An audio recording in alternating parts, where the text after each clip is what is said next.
What's up, Internet? It's Dumbass Panicos Gaming, and today we're doing a little bit more shiny hunting. So, I remember on the last stream, I said I was going to be working on Galarian Mr. Mime next. And you might notice that the Pokemon in the corner, I guess it's not really the corner, on the side, it's not a Mr. Mime. That'd be because, so I've been working on getting more of the female forms for the living decks, now that I'm like actually going to do like all the alternate forms and shit. So I was going to go get Rhyhorn, and this probably shows some of that. Oh no, sorry, this is after I'd already seen it the first time, and then I reloaded the save and came back for it. But yeah, while I was looking for the Rhyhorn, Rhydon, whichever one is the second stage. Anyways, I was checking all the outbreaks, and I went, oh hey, what do you know? There's a Mime Jr. that's shiny. So I just, I loaded that up into Sword and Shield, or I transferred it over, and I evolved it, and it became my Galarian Mr. Mime. So we don't need to do that now.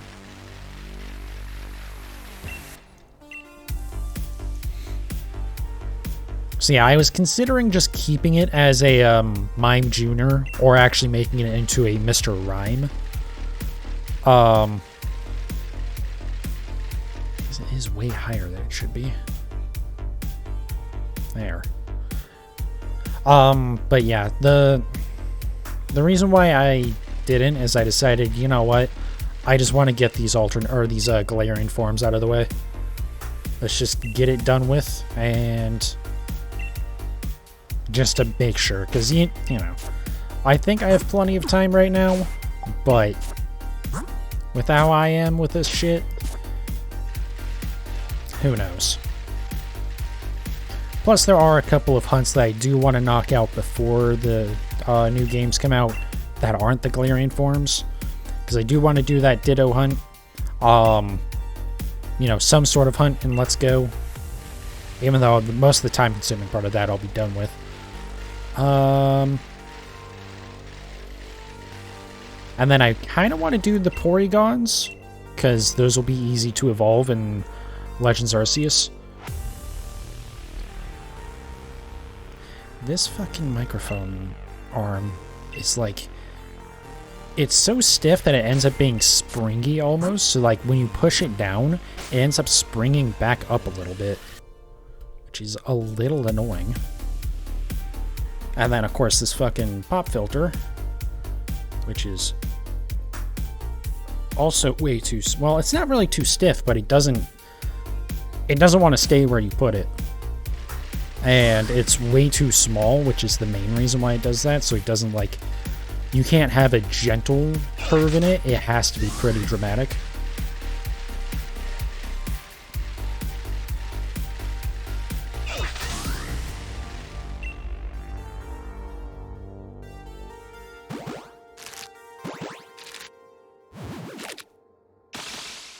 Also, I don't know why the neck of the shirt is hanging so low. That's why, like, it's not a V-neck or anything. I don't know why it was hanging so low. That was really weird. Like, I even looked at it and it's, like, folded over. That's, like, the only reason why I really noticed the microphone arm so high. Anyways, also, I should probably get the counter actually going. This is the second one now. So yeah, we're looking for a Corsola with purple eyes, basically. And also, like, the body of it is a lot darker, but I'm not sure. That could possibly be the, like, background. I don't think it is. But the eyes are definitely going to be the easiest thing to notice. But yeah, anyways, weird Wednesday stream. I usually don't do these anymore. Or at least it's been a while since I've done one. And I started super early. I started like an hour early tonight. Just because I had time to do it. So I was like, fuck it, let's just start it before I have time to get lazy. Because otherwise I will just, like, get lazy and then not do the stream.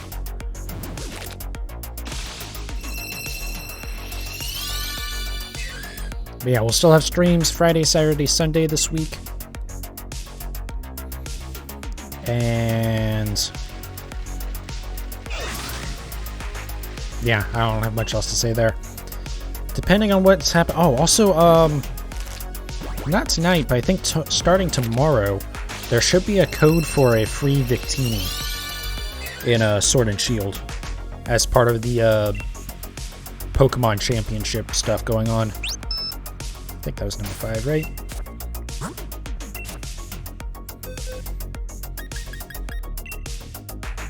Yeah, you can see here, I've been doing a little bit of breeding. So I did breed a couple of these just to get slightly better. This is the one I started with, and being that it's Japanese, I had the Japanese Ditto. I didn't have Masuda method going, so it was still only 1 in like 1300. That's why I'm not counting these. But yeah, so what I'm trying to get is no good attack, no good speed, best for all the other stats.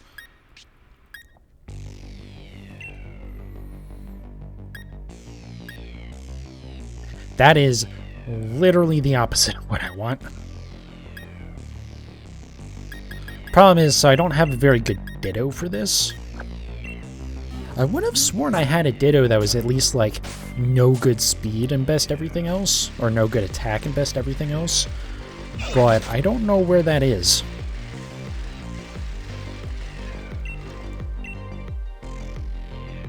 So yeah, I'm just using my perfect Ditto right now, because the only other, or my 6th best IV's Ditto, that is, because the only other kind of perfect Dittos that I have are all their best in everything but special attack. Again, I swear I had something that had a no good, but granted, I did not look for it very hard today, but I don't know what happened to it.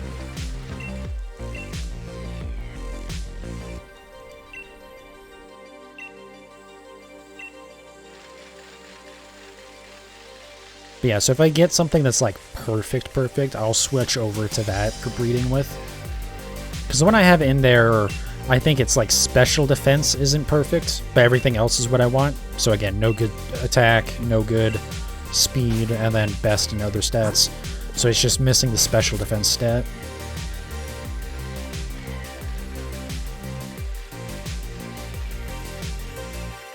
But yeah, anyways, I was going to say, depending on if there's like another wild area event or something, I don't think there will be this week, because I think the Grim Snarl event continues through this weekend.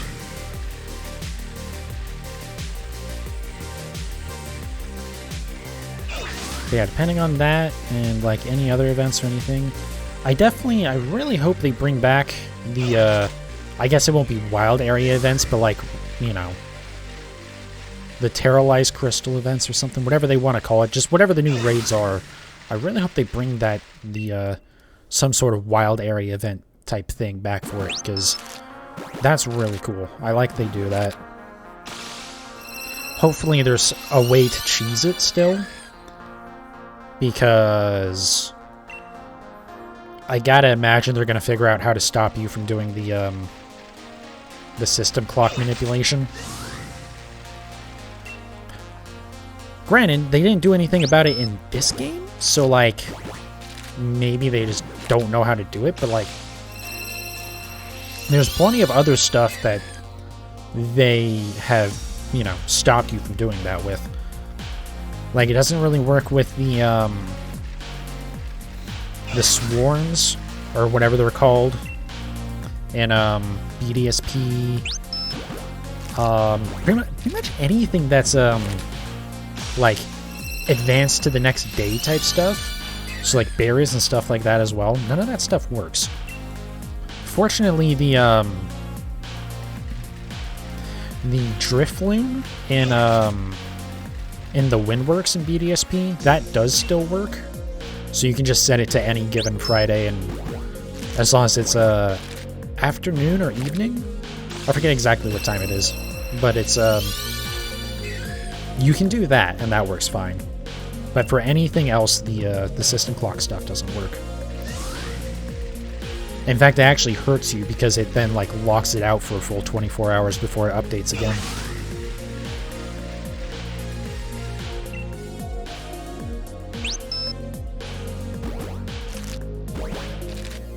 So yeah, hopefully there's some way to cheese it. Because otherwise that would really... It's really going to suck, because... Like, I have plenty of wishing stars now in this game. I don't know if you'll need that in the new games or not. Obviously not, like, wishing stars, but... Well, that is good if you want the, if you want speed. The reason why I don't want speed for this is the, Corsola? Not Corsola, but the evolution, Corsola. It has an abysmal speed stat. So it's probably going to be at its best with a Trick Room team. But maybe not. I'm sure there's probably use for the, for a high speed, or high speed as it gets for that Pokemon.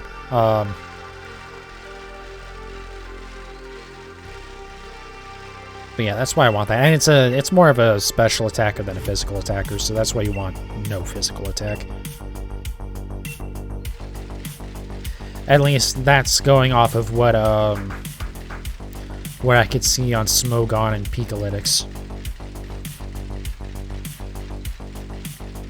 I think I might try using Pikalytics more for that stuff. Like deciding how I want to build a Pokemon. I do like that Smogon, because Pikalytics just, Pikalytics is just scraping data from Pokemon Showdown and, VGC in this game. Whereas Smogon are, like, actually, like, uploaded, you know, Pokemon sets. So it's like, they actually have explanations of why they have what move they have on that move, you know, that specific build. Which is awesome. I do like they do that, but also Pokemon Showdown is primarily focused on singles. And if I ever get into competitive stuff, I'm gonna be more focused on VGC, which is a doubles format. You can do the doubles format on whatchamacallit, Showdown, but it's not as popular there.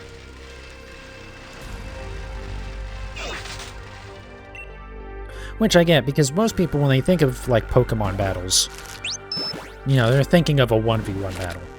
Or, at most, the normal doubles, but it's still 6v6, so you still have all 6 Pokemon at your disposal. So I get why most people go towards that, because it is the most, you know, recognizable. But personally, I like the idea of VGC more. Again, I don't actually do any of this, so, like, I'm, you know, it's not like I'm better at doubles or anything. I'd probably be much worse at it. Especially because there's a lot more to consider with having support Pokemon and stuff like that. But I do really like there's a lot more strategy there. I do wish it wasn't a party of 6 and you pick 4 to bring with you to the battle. I wish it was like a party of 8 and you bring 6 with you or something like that.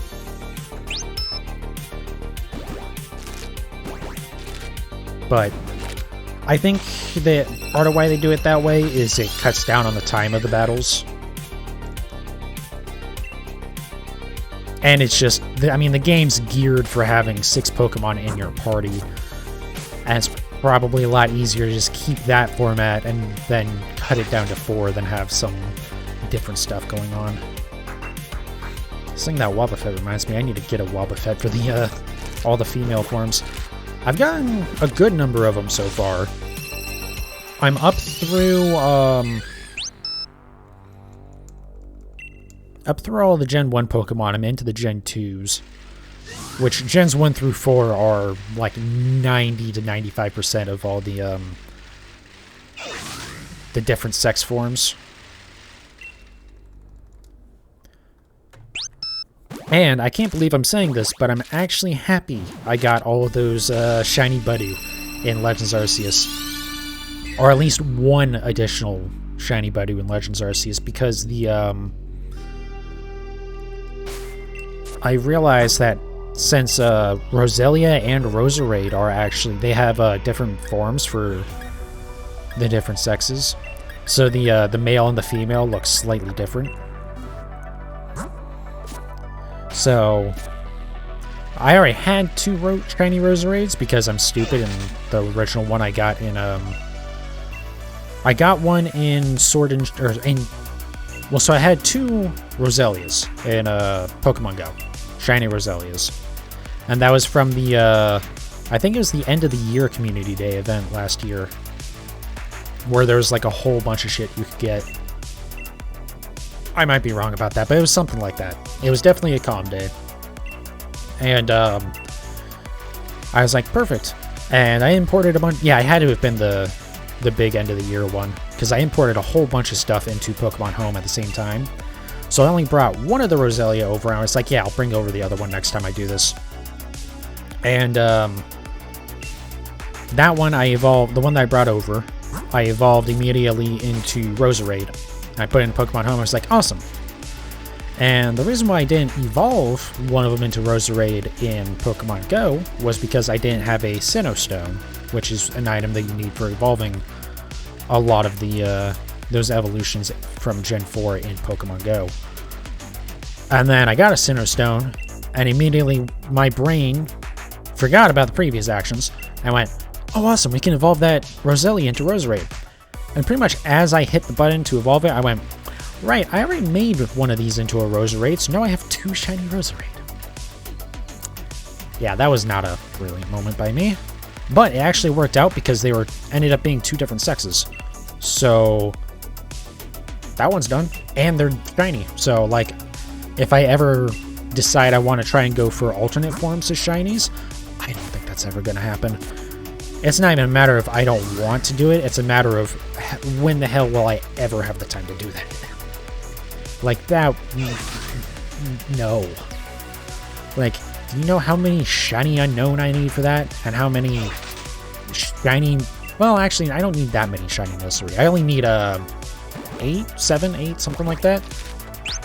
Because Milcery, it has 2 different things that changes how it looks, right? It has the flavor that you make it, which is determined by how you do the spinning stuff on the analog stick for when you're evolving it, and then also the sweet that it's holding at the time. Well, the shiny form, when you evolve a shiny Milcery into Alcremie, always has the same flavor coloring, and only the sweet color changes. So you only need the 7 or 8 different sweets. You don't need the different colorings. Which, again, is something I actually do really, really appreciate about the super effective Living Dex. Even though I wish there was some stuff they didn't have listed on there as alternate forms, it does have, like, anything that isn't obtainable as shiny in the shiny Dex part of it is grayed out so as to show that you can't get it as a shiny, and if you hover over it, you will get a tooltip that says so as well. But then also stuff like, Alcremie, it basically says, like, hey, these are identical to the other form. So there's no... I think you can still mark it if you want to, but because it does show it differently, it's kind of saying, like, hey, this kind of doesn't count, because it's, there's no point. It's the same thing with the Minior, or however the hell you say the rock thing from Gen 7, where like it has the outer shell and then the inner core, and the outer shell always looks the same, but the inner core changes color.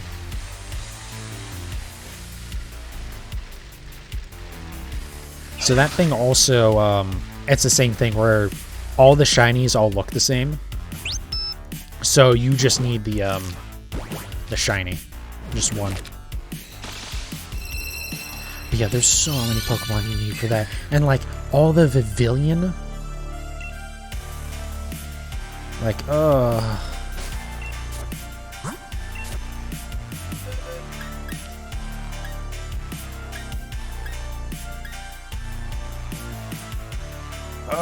it's not any better than the current one in there. Damn it. That is so close. That's the thing with this setup, is it's... because the the Ditto doesn't have the IVs that I want, I'm like, I don't know what the actual odds are, but we'll just say I'm half as likely to get a perfect Pokemon. Because there's a chance that it'll have, you know, it'll take IVs from the right stat, but they'll take it from the Ditto, so it'll be wrong. But I imagine we'll get one by the end of this. Depending on how this shiny hunt goes anyways. I mean, if I get in, like, the next set, maybe not, but that isn't gonna happen. I've had too much good luck recently. So, I'm bound for one of these to go into, like, the 600s or 700s.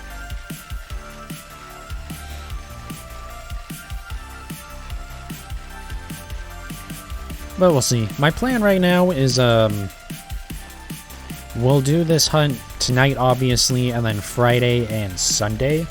And Saturday we'll do Let's Go Eevee. We'll do like 2 to 3 hour streams each of those nights. I have no idea how long I'm going to go tonight on this.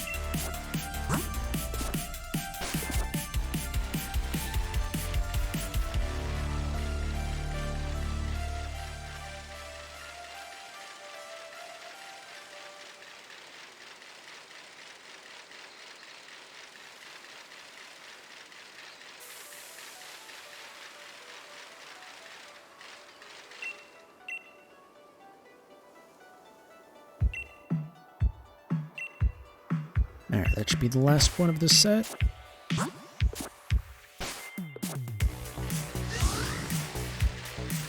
Yeah, hopefully the goal here is, for this, you know, for this foreseeable future until either the new games come out or I'm done with all the Galarian forms, is I want to try and get one shiny a week. So like last week we got the Grimmsnarl. I forgot the name of it. I kept on wanting to say Galarian, but I was like, that's not right. Because it's technically Galarian because it, you know, it's only been available in Galar, but it's not the same thing. Anyways. But yeah, since we got that last week, that's why I did... And also the Saturday stream was really short because it wasn't feeling great. So that's why we got the... That's why we did 2 Let's Go streams last week. And it kind of worked out, too, because I was kind of like, well, I want to get one shiny a week at least, but also, like, it kind of doesn't count with a Grimmsnarl, because I'm specifically trying to get Galarian forms. So, like, it doesn't help my goal of getting all the Galarian forms before Scarlet and Violet come out. But then we got that, Mime Jr. off stream, so it kind of didn't matter. That's the other thing. I might have made that into a Mr. Rhyme instead. I guess I still could. Maybe I'll do that. If I get, like, should probably make sure I still have another egg. I might have missed one of these. Okay, I do. But if I do get, like, all of the Galarian forms, and it's, like, a couple weeks before the new games come out, I might work on, breeding a, Galarian Mr. Mime.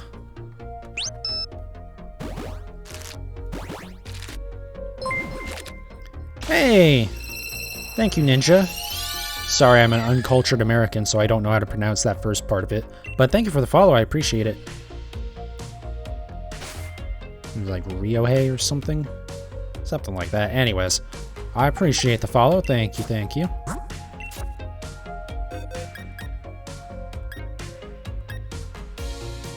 Once again, not right. Close, though. Both of those are close. I have no idea what ability I want for this thing. I think you want the quiet nature for it, at least for if you're doing no good attack, no good speed, because that's like plus special attack minus speed for that nature, I think, if I remember correctly.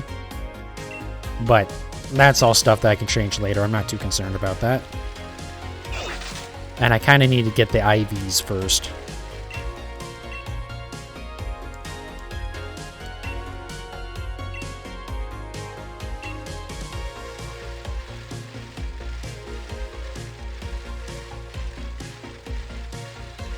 Yeah, I wish I counted earlier today. I wish I could remember how many Galarian forms I'm still missing.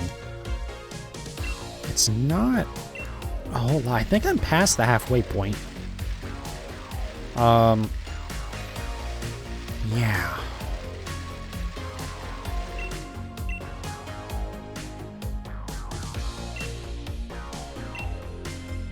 Yeah, there's definitely not going to be a whole lot of time to,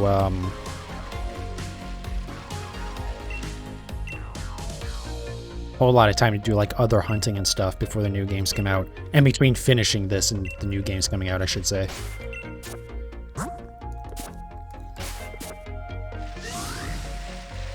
Yeah, I definitely want to give priority to that, getting Ditto and BDSP Shiny Ditto. I'm still, like, so disappointed that defeated me so brutally.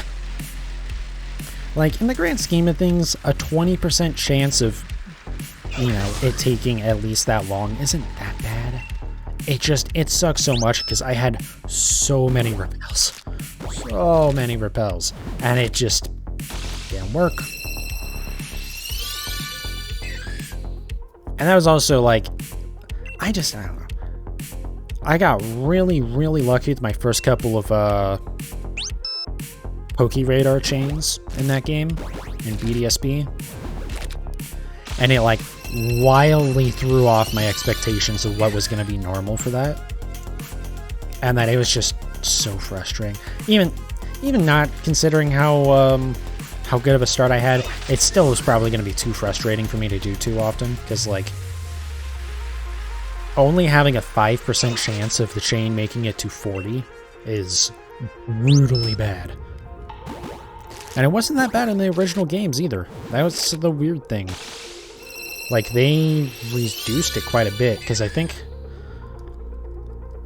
it's, what, a 7% chance of failure on each step of the chain?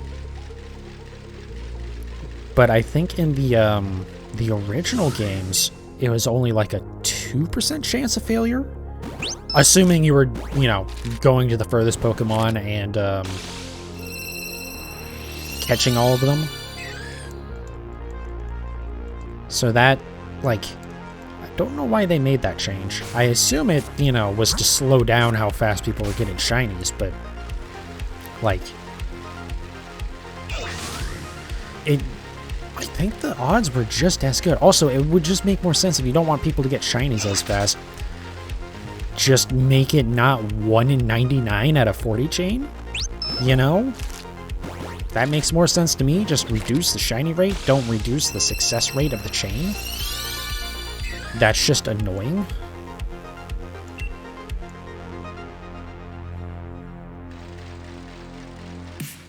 Like, having any failure rate on that is already annoying, but, like,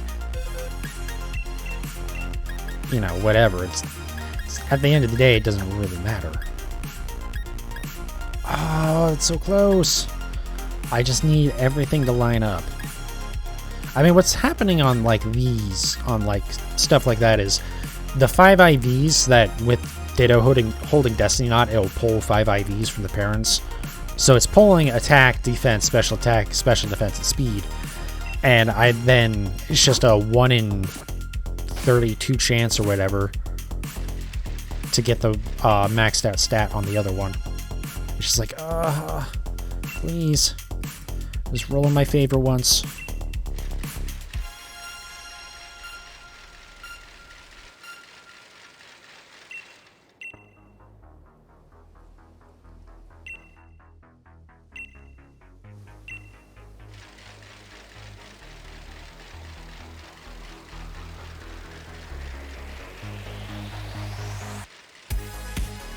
Yeah, I'm interested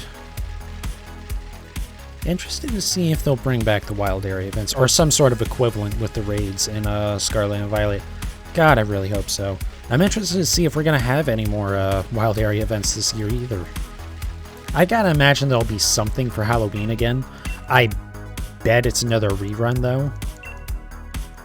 Because there's been a few wild area event reruns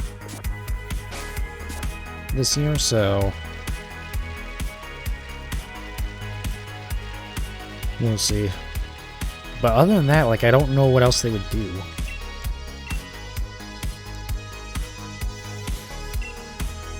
I kind of hope it's like they're going to try and give out all of the Pokemon that have G-Max forms in those events. I don't think that's going to happen. But it is interesting this event, the Grimmsnarl one, is running so long, because usually they're only available for like a weekend, at least to like download them in the wild area news. Because whatever like your most recent wild area news download is, that'll stick around until you download something else. So even if it's an event thing that's like, you know, only for a weekend or something, that actually does stick around. So even if you don't get it that weekend, you would just keep trying. But yeah, I feel like this one's longer than normal.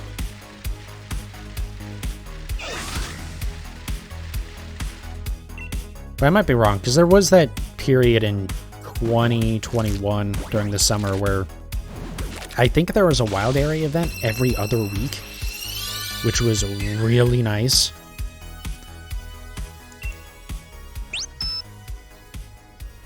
Because they were just like giving out a ton of them.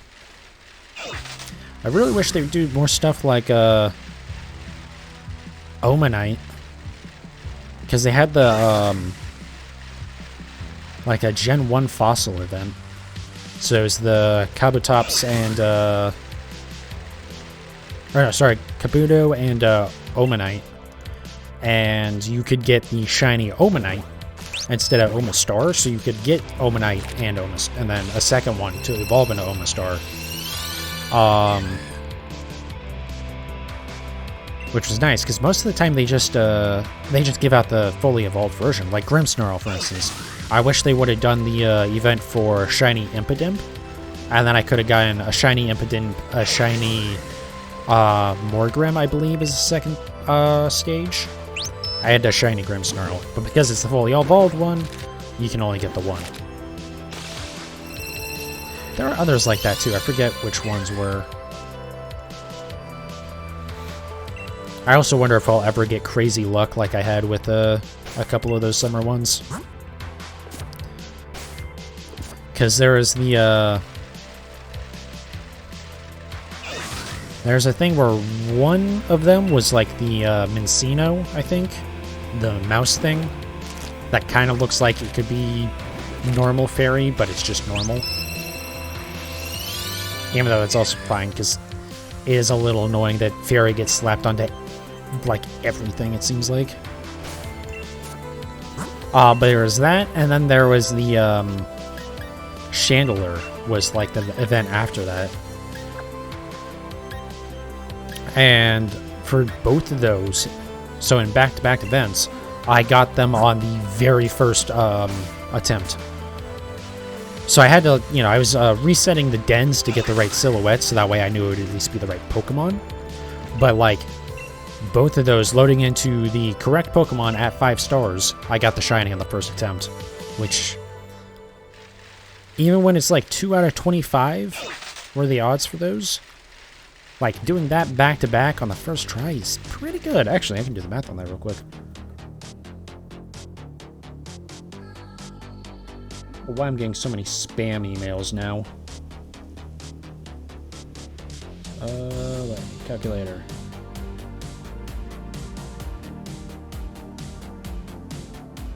Yes, that's like a 0.6% chance of that happening.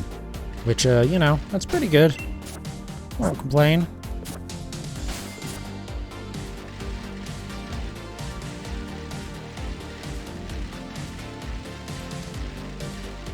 Yeah, I don't know. Other than... I want to say Milcery actually might have gone over odds for the wild area stuff. But other than that, I don't think I've really ever had a wild area event go over odds on me for the shiny hunt.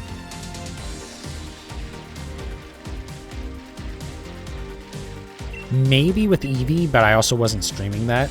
And also I had to do like 7 of those, so either 7 or 8. Yeah, 8. Because I had a shiny Eevee, but then I still needed all the alternate forms of, or all the evolutions of it. I had actually kind of planned on doing that one on stream, but I'm glad I didn't, because that kind of would have been miserable.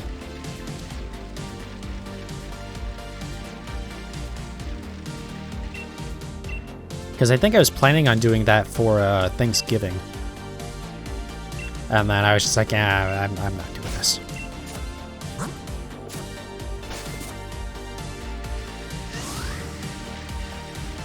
Yeah, I think if we get new wild area events before the new games, I think what we will get is we'll get something in September. I don't know that I'll have any shiny with it.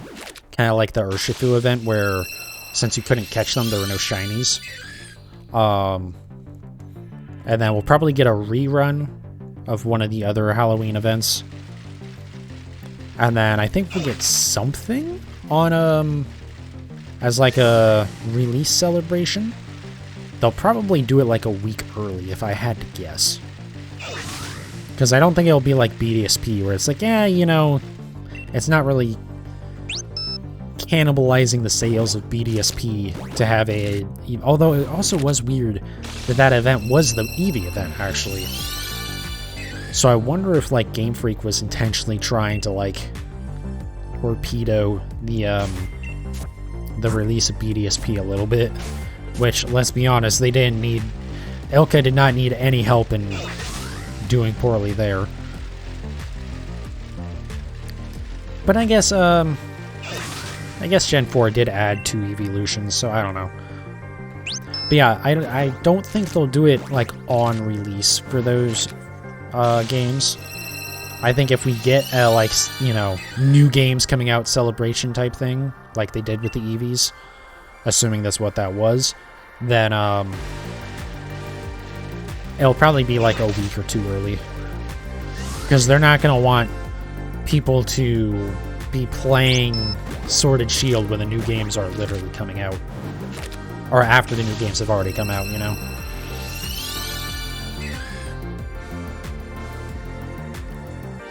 That's why it was a little bit weird with that one. But who knows, maybe they will.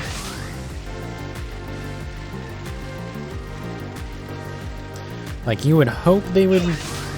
I don't know, like, it's probably for the best if they don't make it on the day of. Because it's probably best for, like, everyone if just, you know, everyone's playing the new games. I don't know.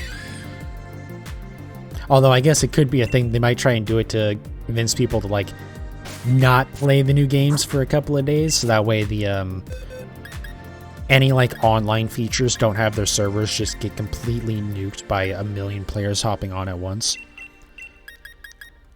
Like what happens with basically every video game launch nowadays.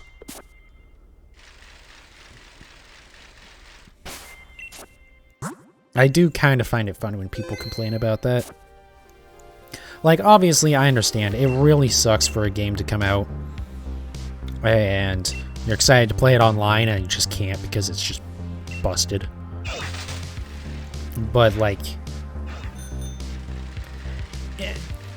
like, the amount of people that are going to be trying to play the game on, like, the first couple of days that's out is just massively, massively larger than any other point in the life cycle of the game. And to an extent, it kind of just doesn't make sense. Well, for most games, I should say. Because something like Final Fantasy XIV obviously is bigger now than it was when it launched.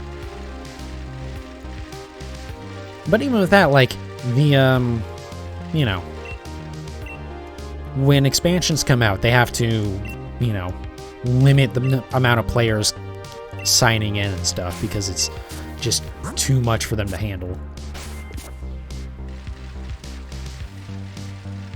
And like having, you know, login queues kind of doesn't really work on a match-made multiplayer game, you know? Something like Call of Duty or whatnot, like, it doesn't really work that well.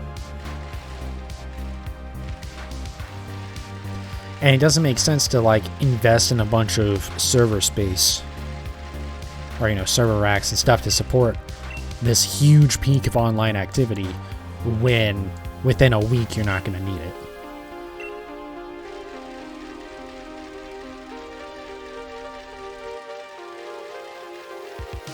So like, it doesn't surprise me if there's issues. Granted, you can also, you know, like rent server hardware and stuff, but I don't know. It's just such a minor thing usually.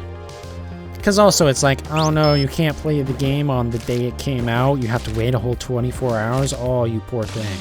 Like, it's not really that big of a deal, typically.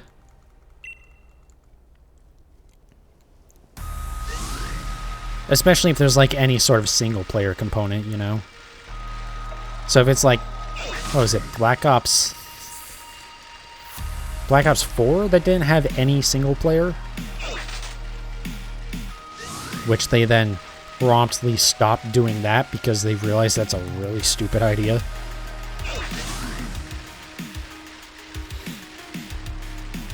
Which is weird because everyone, you know, thought for a while that that was going to be a thing that, you know, they would start doing because, like, most people are playing the game, or, you know, are buying the games for multiplayer.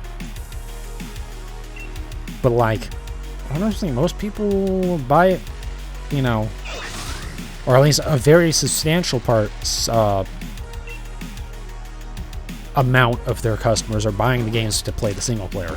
And yeah, they'll play the multiplayer, but, like, they won't buy the game just for multiplayer.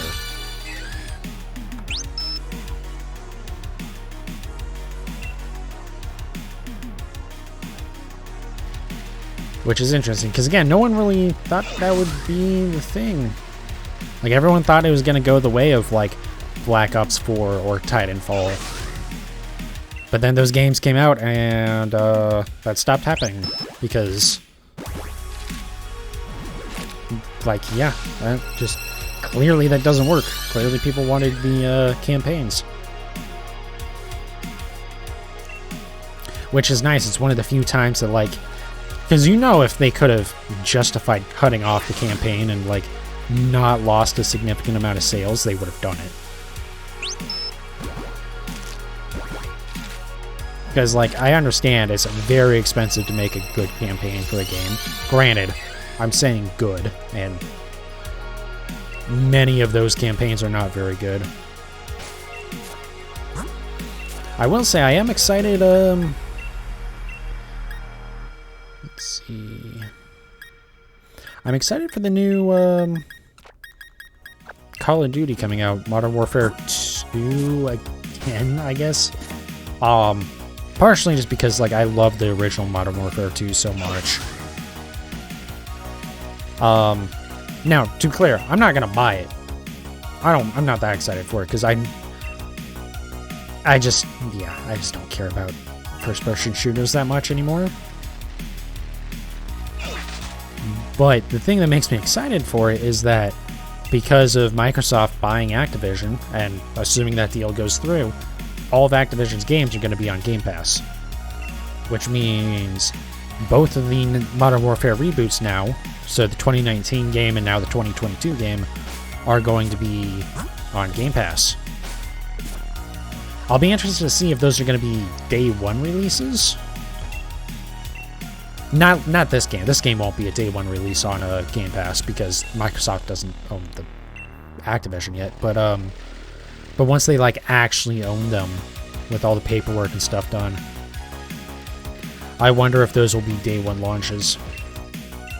Because all of the first party studios are supposed to be day one launches, but I don't know if that's the case with Bethesda, and I don't know if that's going to be the case with Activision.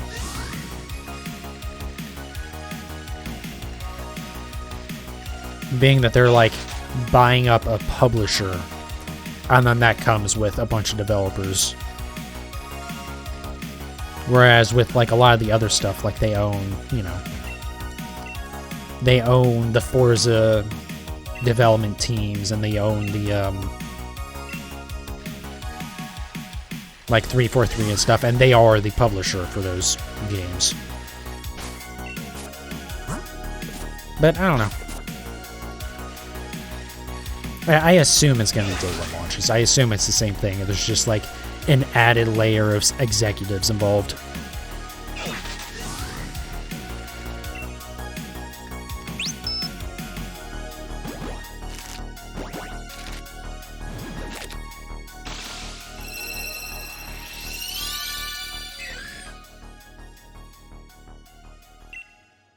Yeah, I never got around to playing the 2019 Modern Warfare game,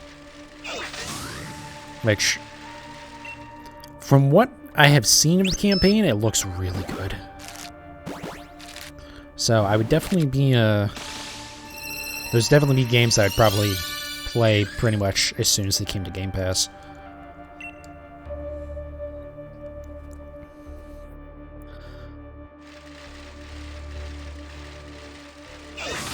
Yeah, speaking of Game Pass, I still have, like...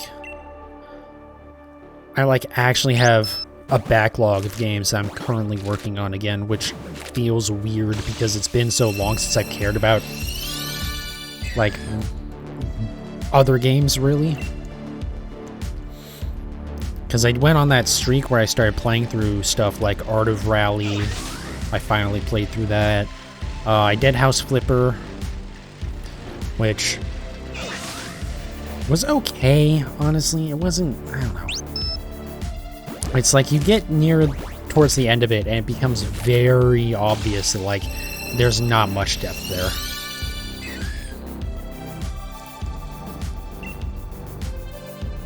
Because there aren't really that many... Well, so there's the jobs part of it where, like, you know, you're basically told, hey, you need to do this, this, and that for this house. And you don't have to buy the house or anything. It's just, you know... you're just working on it, which is... I really enjoyed that. And then there's the buying the houses part, which I did like, because I liked the idea of, you know, gutting the whole house and fixing the whole thing up and whatnot. But then, like, you have to buy, like, all the furniture for the house, too? And it's like, that... no. I'm sure that's a thing. It's like, hey, there we go. We got it. That's the one I wanted. Not the shiny. Not the shiny, but that is the stats that I wanted. Not the nature, but that's fine. So we'll swap that in real quick.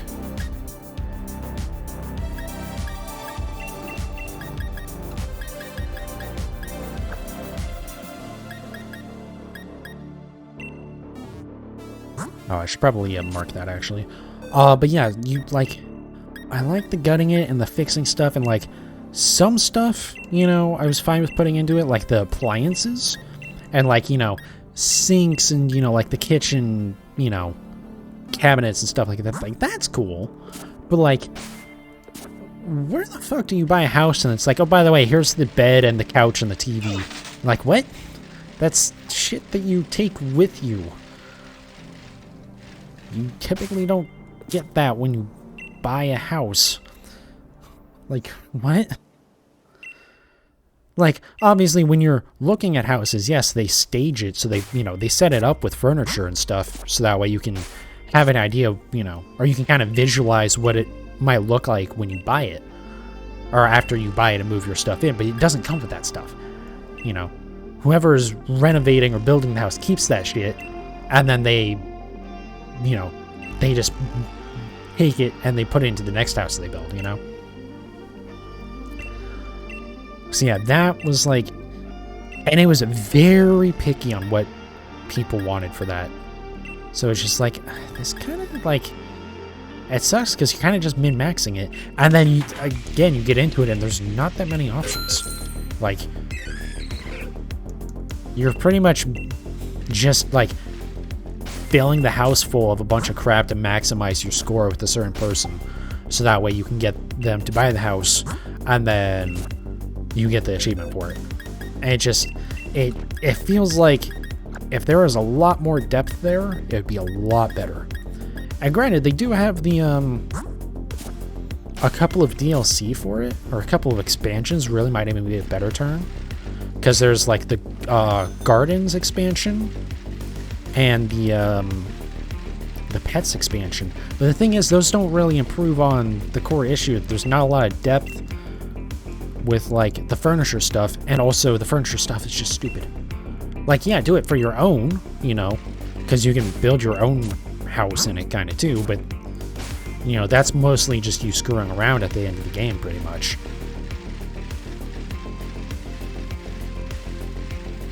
I don't know, it's a game I really wanted to like more. But doing like the jobs, like the 50 or whatever requests or whatever, I enjoyed those a lot. And there are more of those with the DLC, so. But yeah, I'm still working ever so slowly on Power Washing Sim. And then at some point I'll get back to Mass Effect Legendary Edition.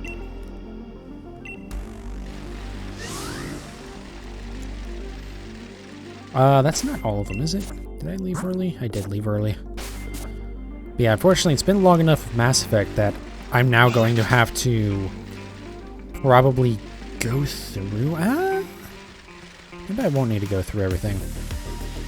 But I've forgotten what, like, systems I've already cleared and stuff and done all, like, the side missions for.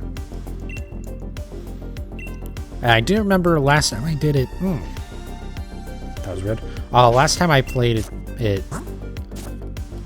Or one of the last times I played it, I did the Pharos main story quest. So I know I had done everything up to that point. And I think I did all the stuff that was added after that. Like all the like extra system that you unlock after that has more side missions. I don't remember though.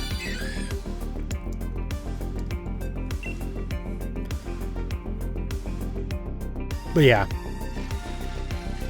I'm not sure. I was going to say, I'm not sure if I'm going to do another playthrough. Because I kind of want to do another playthrough to make sure that I get to... Or to actually be able to get to level 60. For when I import that save into Mass Effect 2. But because I did Pharos before Novaria... Which you don't want to do on the first playthrough, because that means that it's very unlikely that you'll have enough enough points into Charm, and that you'll have, like, yeah, basically you won't have been able to put enough points into Charm to be able to do one of the certain dialogue line. And so it's just not the not necessarily the outcome that you want to have.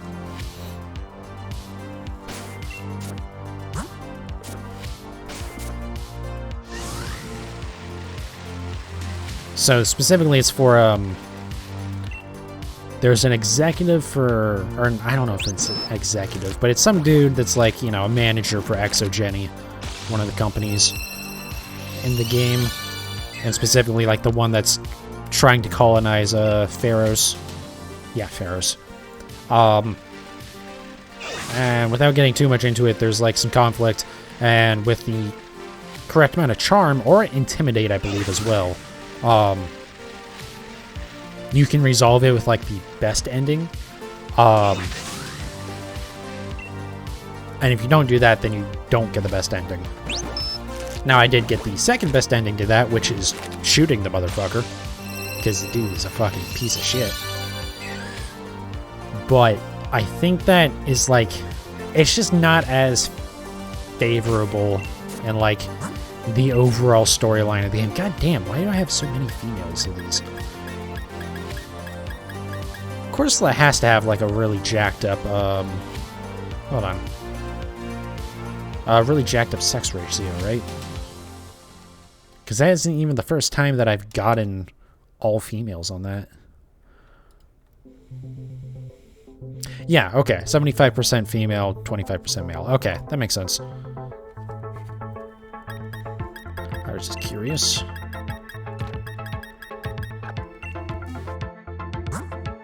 Yeah, like, I don't know how much of an effect that story thing has.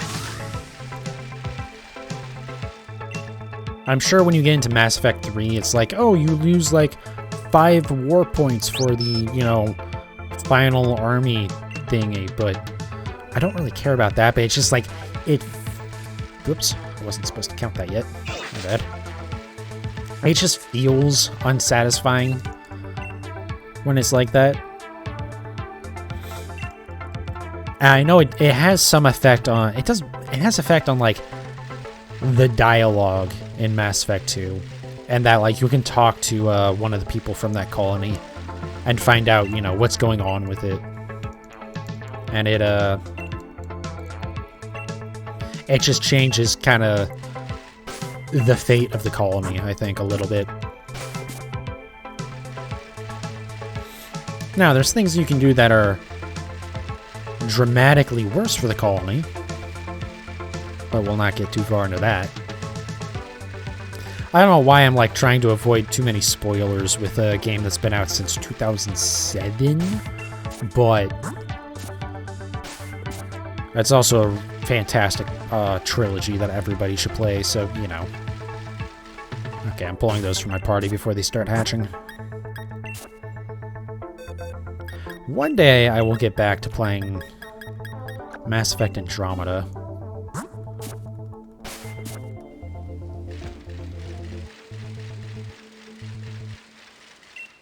Because, like, I didn't really hate Mass Effect Andromeda. It felt like a very... how do I describe it? It's one of those games which is...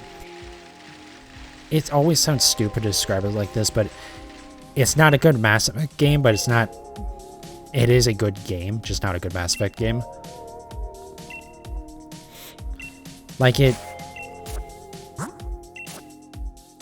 I really didn't like the combat, I didn't like the combat in it, being that I would prefer the normal Mass Effect combat that we had in, like, 2 and 3. I didn't like the jump jets letting you move around everywhere. I didn't like that you have no control over your squad mate abilities. I didn't like how limited your abilities were. You only have 2 equipped. I know there's the... You can, like, change your presets on the fly, but also, like... I don't care. Just give me the fucking power wheel, you know?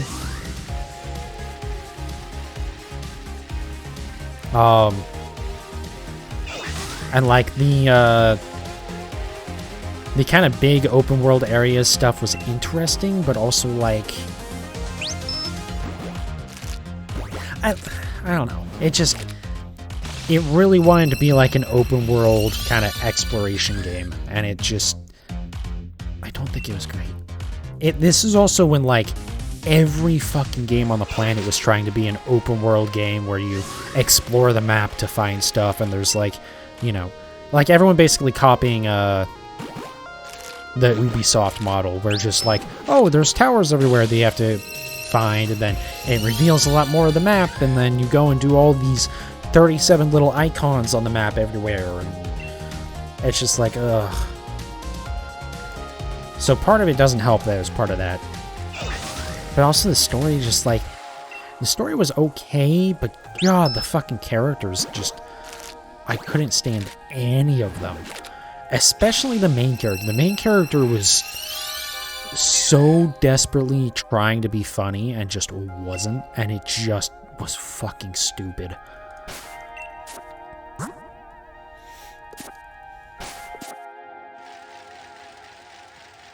I think a big part of it, pretty much all the issues from it, come from the fact that it wasn't made by the BioWare, I believe Vancouver is who made all of, like, you know, the original Mass Effect trilogy. Mass Effect Andromeda was largely made by the part of the team, or like the dev group that made the multiplayer for Mass Effect 3, which, don't get me wrong, Mass Effect 3 multiplayer was awesome. And they did have experience doing story stuff for Mass Effect, because they also did the Mass Effect Citadel DLC, which is one of my favorite DLCs of all time. The thing is, no one plays the Citadel DLC for the story where you chase down Shepard's clone. No one gives a shit about that. Like, the entire, like, enjoyment of that DLC is, this is the final, like, time that you're going to spend with all of these characters that, you know, you've gotten to experience throughout the franchise, right? Like, it's, because it ends with you having a party where you basically invite everyone. It doesn't make the most sense in a, you know, in a world that's in the middle of a war for its survival, you know, the war with the Reapers. It's like kind of weird that you're taking a day off with, you know, this team of all these badasses to have a party. You know, it's a little weird, but it's fine because no one cared, because it was like, you know, it's the last, you know, the last experience you're gonna have with pretty much any of these characters. At least we thought so at the time. We'll see what happens with the new Mass Effect that's being worked on, which does seem to be a sequel from Mass Effect 3. But it seems to be pretty much the end of Shepard's story, right? And it's, you know, the end of the story of that squad, even as it evolved and people entered and left it throughout the 3 games. And so, yeah, like the story, you know, for the clone part of it was, you know, it was goofy. And there's a lot of, you know, jokes and stuff.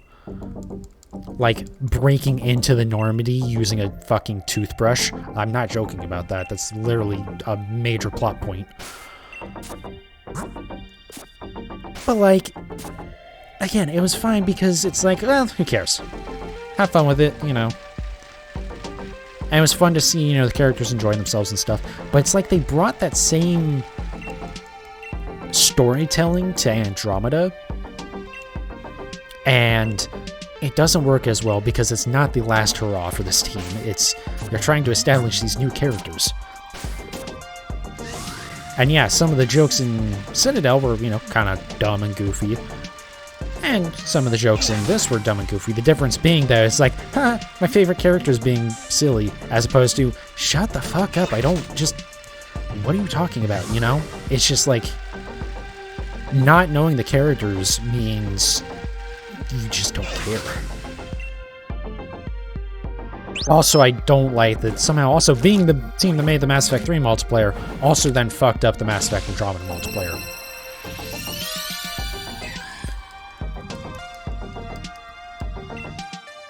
Because, like, a lot of what made Mass Effect 3 multiplayer awesome was, like, you know, you're powering up your character, or you're leveling them up, you know, you're unlocking new gear and stuff for them, all that stuff, and the maps you're playing, and that stays the same. Granted, you already have a little bit of knowledge about, like, the classes and, you know, the races and the weapons and stuff, because a lot of people at that point have played through 3 games, although it was still pretty good regardless of that, so maybe that's not a great point. But just that, I don't know. I think that's fine. The big thing was that the maps in Andromeda, and specifically how you move around them, because in Mass Effect 3, there's no jump jets or anything, right? There's some places where you can jump over something, I think. That actually might not even be in the multiplayer either. But, like, there's some things that you can climb up and stuff, but other than that, like, you can't jump normally. Like, there's specific spots where you can jump on occasions. And again, I might be mixing up the multiplayer and the single player there. And there's, like, specific spots that you can climb up things, like ladders and stuff. But there's not, like, you're pretty much locked into the design of the map, right? So you have to learn how to kite the enemies and, you know, move around the map and not get pinched in. And so you have to learn the map, right? So, like, the first couple times you play them, it's like, fuck, you know? Like, where do I go? You try and, like, learn from your teammates and stuff like that. Man, Mass Effect Andromeda, because you have these jump jets, you just go wherever the fuck you want. And it takes any sort of learning the map and any sort of map design out of it, because it doesn't matter. You just do whatever the fuck you want.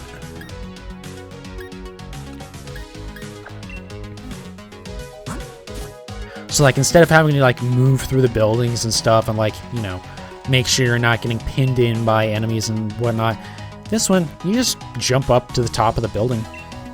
I just shoot from there. And also, you can't really, like, guide enemies in specific paths because they also all have jump jets, so they just jump on top of the buildings, too. And it's just like this was a huge element of the strategy of this game, was having to learn the maps. And now it's just gone. Now it's just shoot as many bullets as possible because, you know, there's no strategy involved in how you're pathing the enemies and how you're, you know, what paths you're taking, whatever, because there are no paths and there is no pathing the enemies. It's just they beeline for you, and you can use cover, I guess, to protect yourself from them, but it's, I don't know. I'm being a lot more critical on it than I probably should be, because it has been a long time since I played any of the Mass Effect Andromeda multiplayer. And also I'm upset that multiplayer cost us any DLC for Andromeda, which would have helped make Andromeda better. And also, there are huge parts of Andromeda and the Mass Effect universe that were cut out because they were going to be in DLC, which, like, kind of sucks, but, like, I think Andromeda as a whole was probably fine on content. But it's like, for instance, the Quarians. The Quarians are not in Andromeda at all. And it's specifically stated that, like, yeah, they're on, like, the next ship that's going to be here soon. It's just they got postponed by a little bit, so they were behind everyone else. Okay. That's fine. Like, yeah, it sucks because the Quarians are kind of a major race in the Mass Effect franchise, you know. But, like, whatever, fine, you know. It's a simple enough excuse, and as long as the content is good, I'll accept it. And it's not like, you know, it was just the humans were there and every other alien race was going to be DLC. It's like, no, it's, you know, most of the major players are there. You don't have, no Quarians, no Drell. Those are like the main ones. I think Hanar, maybe Elk. Actually, were Elk on that? There was a couple more races, I think, that were going to be with the Quarians. Oh, actually, I might have enough eggs. Hey, what's up, Neptune? Welcome to the stream. Welcome back. Yeah, I started early tonight. I had time to, so I was like, fuck it, let's just do it. But yeah, so all those races are supposed to be in the DLC for it. And then Andromeda didn't do as well as EA wanted it to, so BioWare was forced to abandon that DLC. It's like, oh, cool, so we're never getting that. Cool. And part of that was that they had to focus on the multiplayer shit, which was just like, fuck off. God damn it.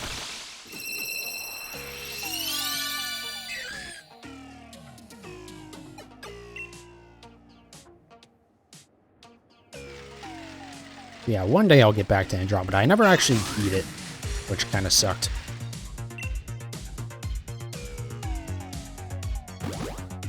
But it was like, I was working on it. I was playing through it kind of slowly. I had it on PC. And then there was an update for it one day. And it completely broke the UI. So normally, right, like you have your UI elements spread across the corners of the screen. Like, for instance, on this screen, the online connectivity stuff is in the bottom left corner.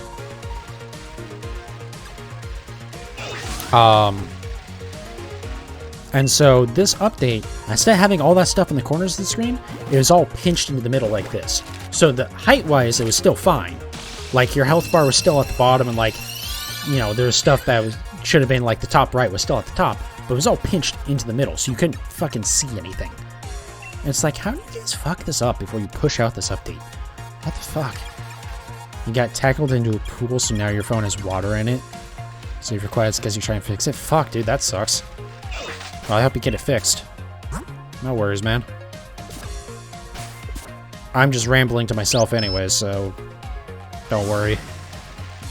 You're probably not going to be missing much anyways.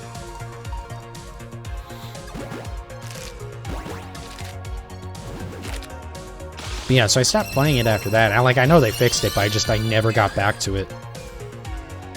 Because especially with how just, like, not up to the standard of Mass Effect that I wanted it was just like, okay, I guess I don't care anymore.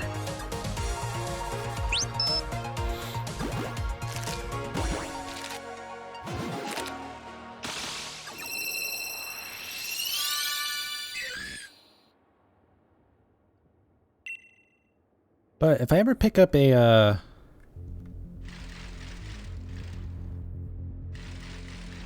if I ever pick up an Xbox Series S, because I don't think I'm going to get an X, I just don't care enough about anything on Xbox. Because anything I would care about is probably going to be on PC, but EA titles don't have achievements on them on PC, so the reason why I care is that if I ever pick up a Series S, I never finished all the achievements for Mass Effect on Xbox. I have all the trophies for the original trilogy anyways, on PlayStation.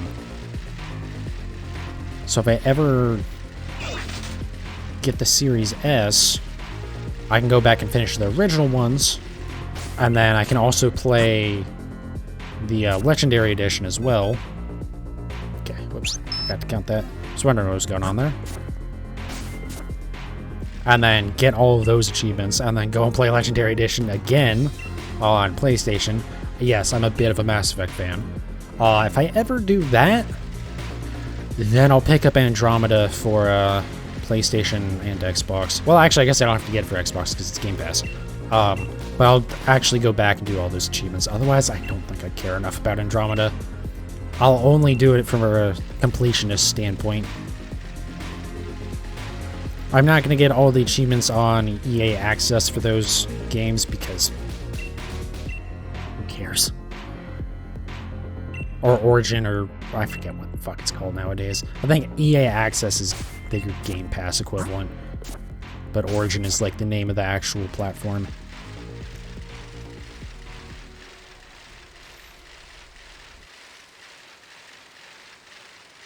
Yeah, like I don't care about Origin. I forget if Mass Effect has achievements, Mass Effect 1 and 2 that is, if they have achievements on Steam or not too. Because those games were actually on Steam before Origin existed. But they might not have had achievements. But I don't care. As weird as it might sound, like, at least with PlayStation, Xbox, like, achievements add up from other, titles and stuff. So you end up with, like, this total score. Whereas at most, I guess Origin might have that, but like I don't give a shit. Like that's such a stupid thing to care about anyways.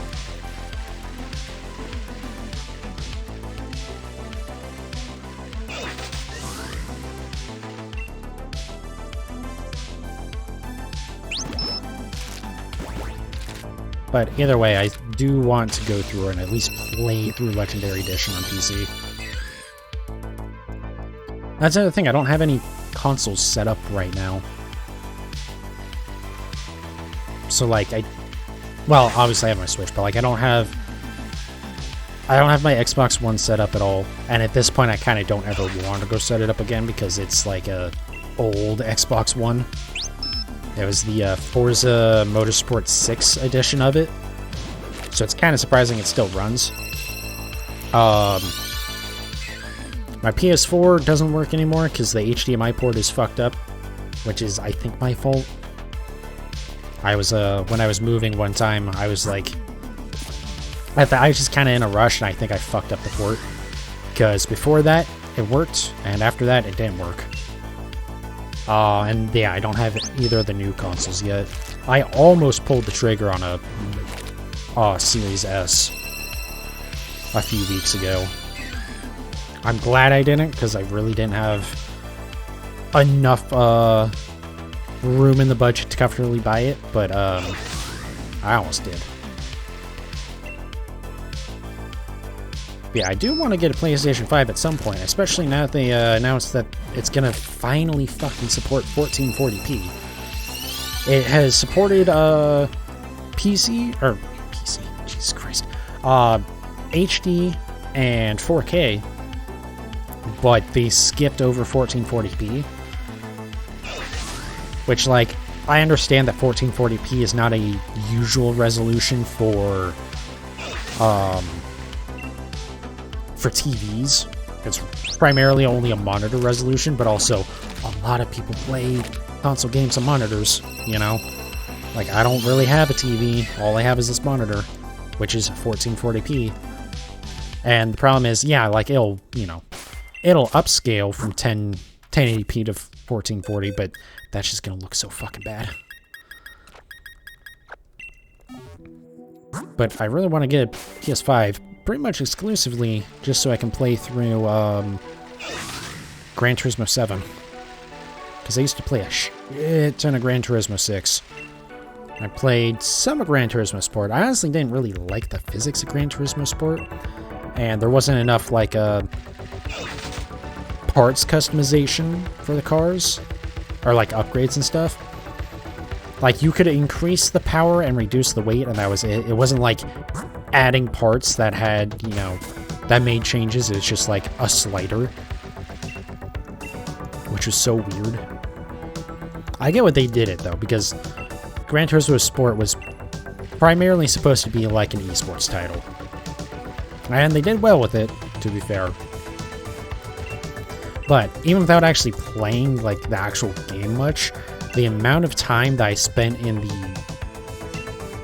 the livery editor, and especially with the photo mode, the scapes mode was so fucking good.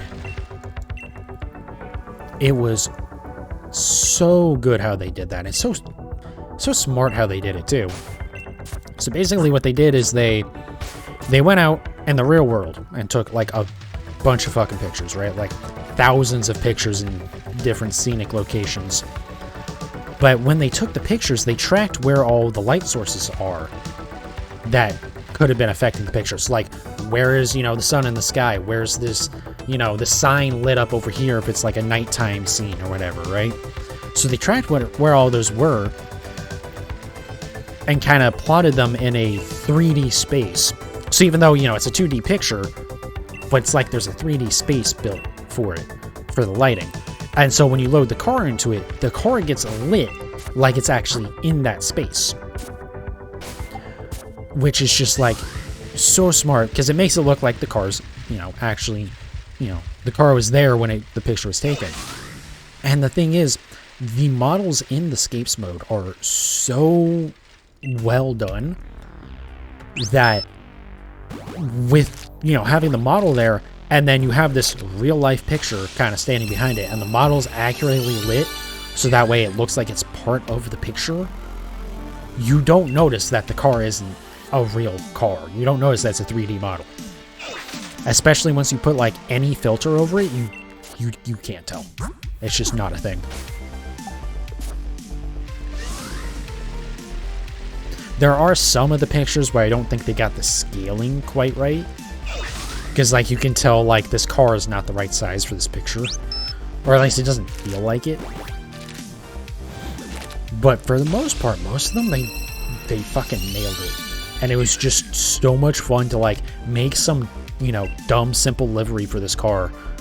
And then go do the scapes mode. And it looks like an actual car with a livery. And it's just like, this is fucking cool.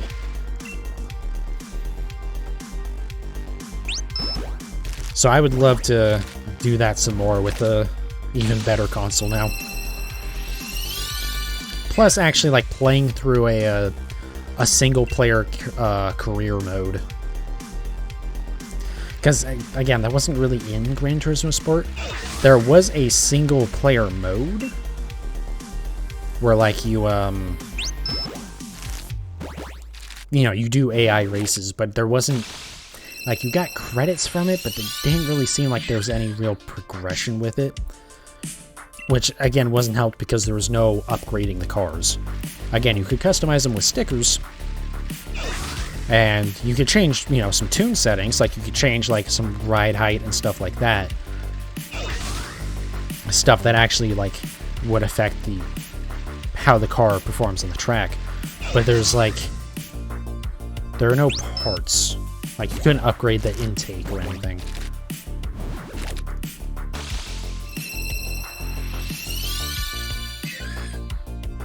Also, I know Gran Turismo 7 actually added, finally, engine swaps into the game. Which was like a feature that people had been asking for a while. And that Forza has had forever.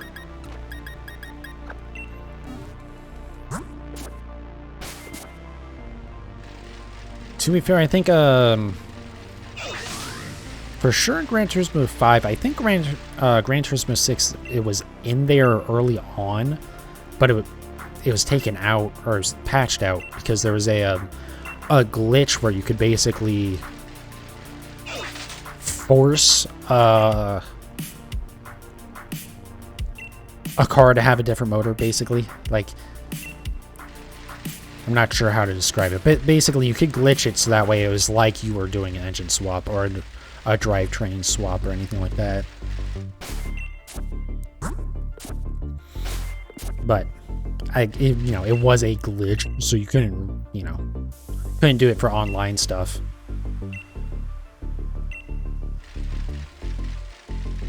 But yeah, it's cool that's actually in there. So yeah, I don't know. I just want to get a PS5 just for that. Which I know is bad. I should not be wanting to buy a console just for a single game, but here we are. To be fair, I basically own my Switch just for Pokemon, so, I don't know if that's much better.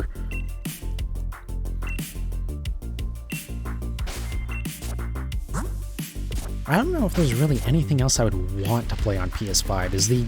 That's like the biggest thing, besides not having the money at the moment. But it's like, well, and that you can't get a fucking PS5 because they're still sold out all the fucking time. But besides that, I don't know what the fuck I would play on it, honestly. At least for stuff that I wouldn't just play on PC. You've given up. Heard cars, though. Yeah, I was just talking about Gran Turismo 7 and stuff. But yeah, I don't know if there's anything else on PlayStation that I care about. Because I honestly, most exclusive titles for like both Xbox and PlayStation, I just don't give a shit about. Honestly. Don't care about Gears of War. Don't care about God of War. I enjoy Halo a little bit, but I've just not gotten around to playing that yet. The new one, that is. But like all of the PlayStation exclusive franchises, I'm just like, cool. Like, obviously, people that enjoy them, good for them. I just don't care about them enough that I would buy them. Spider-Man looks good. It does. It definitely looks like a game that I would have fun with. A part of it is, again, going back to something I've mentioned a couple times, is not having enough time to play all the games that I would want. Because, like, if I had all the time in the world, yeah, I would absolutely play Spider-Man. But yeah, I know PlayStation does have basically their Xbox competitor, or their Xbox Game Pass competitor now. I forget what they call it.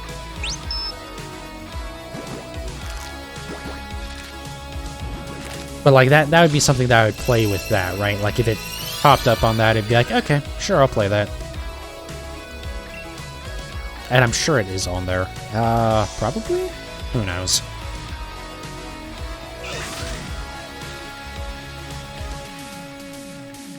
I know Stray's on that Game Pass clone thing.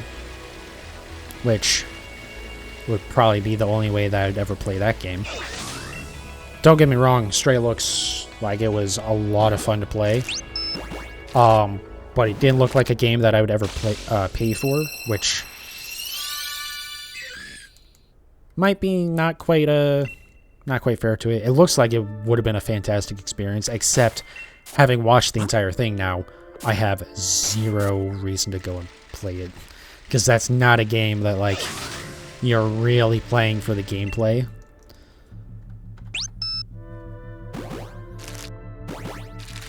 Like, at the end of the day, it's just a very low-risk adventure game where you play as a cat.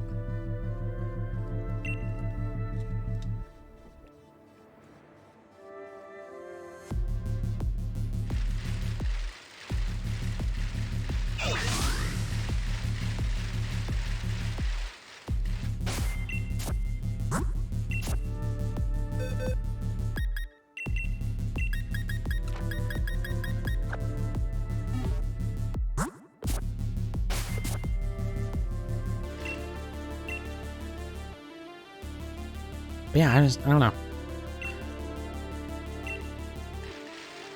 Just don't really care about really anything but Pokemon at this point. That's basically all I do.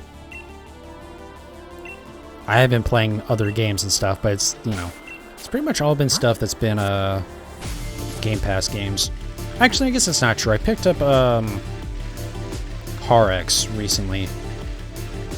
The like really good drift game. Even though I don't think the physics on it are actually all that great, it's very much an arcade racing game, let's put it that way. But I will say, unlike, you know, the new Need for Speed games and stuff like that, I don't hate the physics of it, they just aren't realistic. I don't understand what they've done wrong with the new Need for Speed games. Like, they're just not, the physics just suck. They just suck. It's like, it's not really arcadey in like a fun way. Or it's not unrealistic in a fun way. It's not arcadey. It's like, they just feel very inconsistent. And like, there's, you know, very much a transition from like driving to drifting, where it's like driving and you have a bunch of grip, and then all of a sudden you're drifting, and it's like, oh, now you can actually like control the car. Because it's like, some of the cars just like do not turn at all. But then you start drifting them, and it's just like, oh yeah, no, there you go. And it's just, it feels like there's two separate physics models that you have to switch between. But Car-X is like, it feels very consistent. It's definitely very loose. Also, I really feel like you're not in control of where the car is steering in that, because it's very low traction on everything. And so the game actually has an assist mode where it's, even if you're like pointing, you know, your stick all the way to one side, it's compensating and pointing it where it wants to point it, which it's doing it in a good way because it's giving you the most grip. So you are going where you want the car to go, but you're also not controlling the car, if that makes sense. It's like you're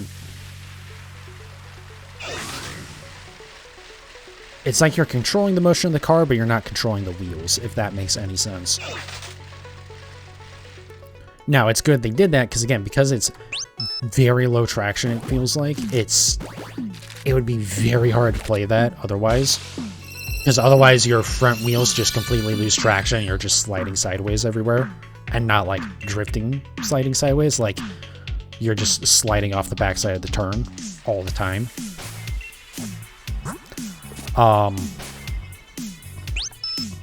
But it's annoying once you notice that, because then it's like, like that isn't really how it should be, guys.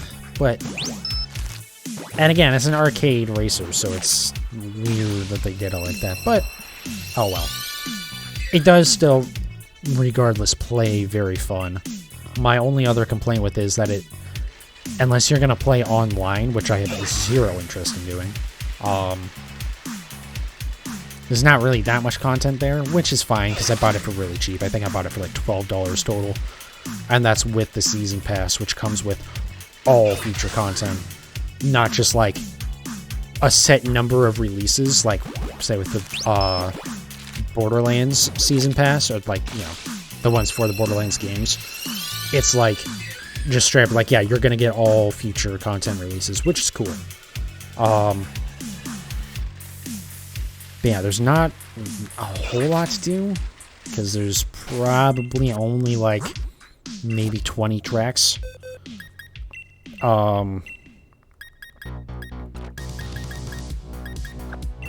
And it's very grindy is the other thing. So in order to unlock all the tracks to get to level 20, you're going to end up playing some of those tracks a lot. And it's not like there's a campaign mode or anything. It's just like you're just doing like basically time trials and drift trials. The online, granted, it is RX Drift Racing Online. So, you know, maybe I'm complaining about the game being something it was never meant to be. Not maybe, that is what I'm doing right now, but it is a shame. I would like some sort of campaign for it.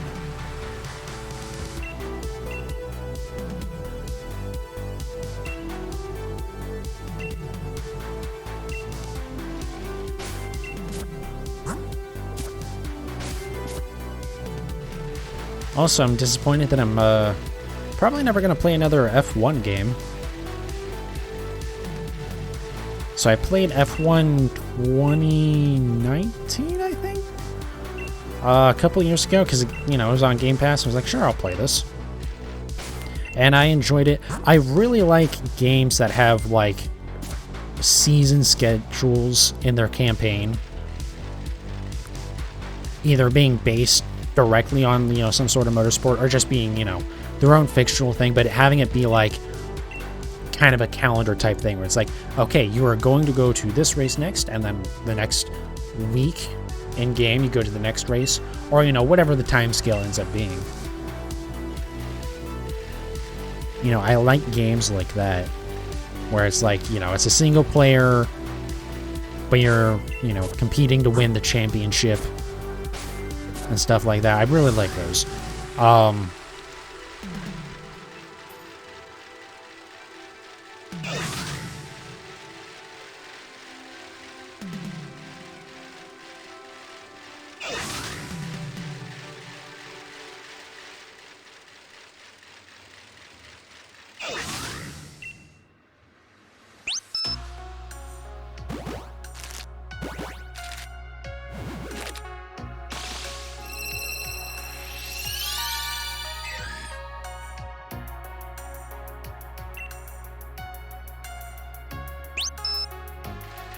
Alright, sorry about that. So, yeah, I like games like that a lot, right? And so I really enjoyed F1 2019.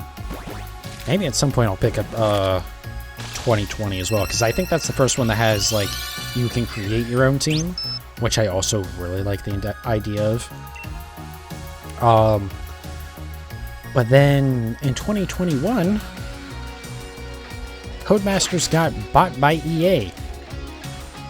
And I immediately went, cool, I can't wait to see how they run this into the ground. And from what I can tell, they absolutely have. I think 2021 was okay, because they had, like, just bought it, but 2022 has, like, not been reviewed well at all. And it's like, good. Great. Glad to see how quickly that got run into the ground. Good job, guys. So yeah, I try to avoid supporting EA whenever I can. Yes, I know I was just talking about Mass Effect, but in general, I try not to buy their games. And shit like, you know, F1 or any of the sports games, really, kind of prove why that is, because goddamn. And actually, even BioWare is a great example. Because, like, EA just treats their fucking dev teams so fucking badly. And they just always end up coming out with shit games. Like, the last Battlefield was fucking garbage. You know, last Mass Effect wasn't great. And I'm not sure I have high hopes for the next one. I do definitely want it to be good, but I don't have high hopes for it.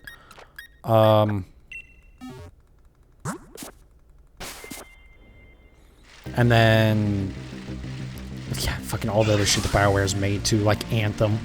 Anthem was dead on arrival because it just wasn't good. Actually, apparently the gameplay on it was really good, but the there was just no content to do after you beat the game. So yeah, it's just, God, EA just sucks. EA and Ubisoft, I just like try to avoid at all costs. Ubisoft's really easy because they really just don't make anything that I care about.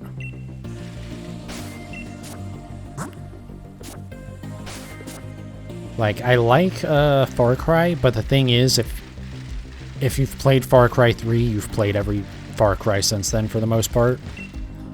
Like, I played some of 4 as well, and it's just like, cool, this is the exact same game. Granted, if I had played Far Cry 3 on launch, I might not have felt the same way, just because it's like, I would have had more time in between. I played Far Cry 3 like a year before Far Cry 4.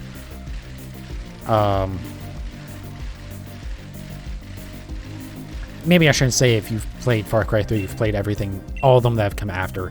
Far Cry Primal was kind of different, but also, like, not a game that I'm interested in at all. Do not give a fuck about Assassin's Creed. Could not care less, actually. Yeah,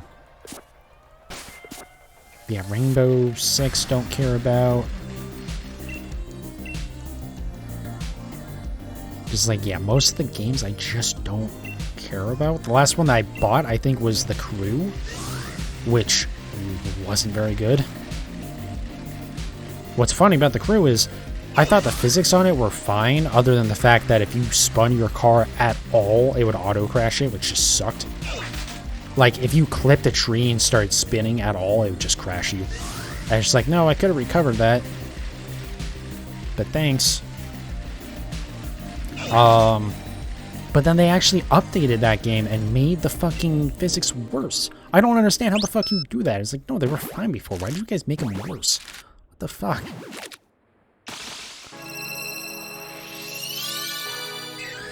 Alright, so...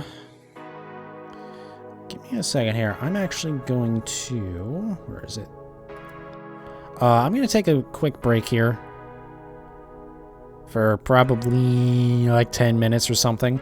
I don't know why I'm looking into the webcam when it's not even on the scene. But yeah, just give me a little bit here. I'll be back in a few minutes. So yeah. I really should have thought what I was going to say there before I said it. Anyways, I'll be right back. Alright, recording resumed. Back to this scene. So yeah, sorry I didn't respond to this before I got up, Neptune. Yeah, Assassin's Creed Black Flag is like the weird one in the franchise.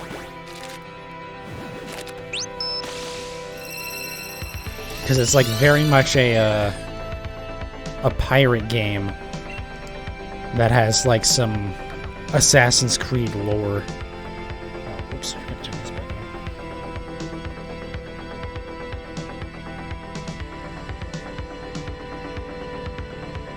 Alright. You just like pirate games. Yeah, that's the thing. Like, a lot of the people that like that like it just because it's a pirate game. And there's a lot of people that like did not like that at all. Because it's like... it, you know, it's just not an Assassin's Creed game.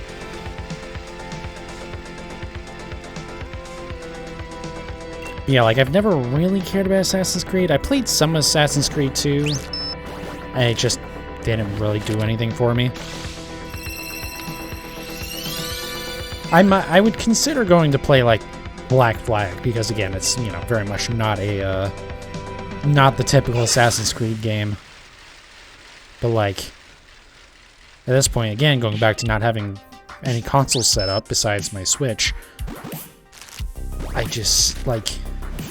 I'm not going to deal with Ubisoft's bullshit with whatever their shit is called now. It was Uplay. I don't know what the hell they call it now.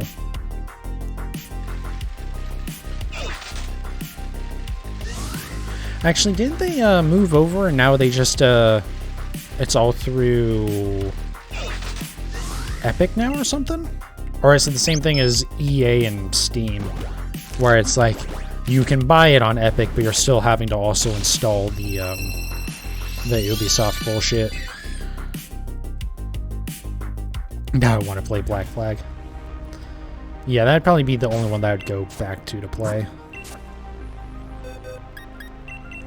But yeah, that's also part of why I don't like EA and Ubisoft, is because on PC they have their own stores, which, like, honestly, I can deal with having your own stores. What I don't like is having your own stores and, like, DRM and shit, and then you also sell it on Steam, but in order to play it on Steam, you also have to install their bullshit. And it's like, fuck off. Like, either sell it on Steam or don't. Don't fucking make me have to run, like, 6 layers of fucking DRM to play your goddamn game, guys. I only put up with that shit with EA games on Game Pass just because they're free. I'm paying the monthly subscription, but the game itself is free.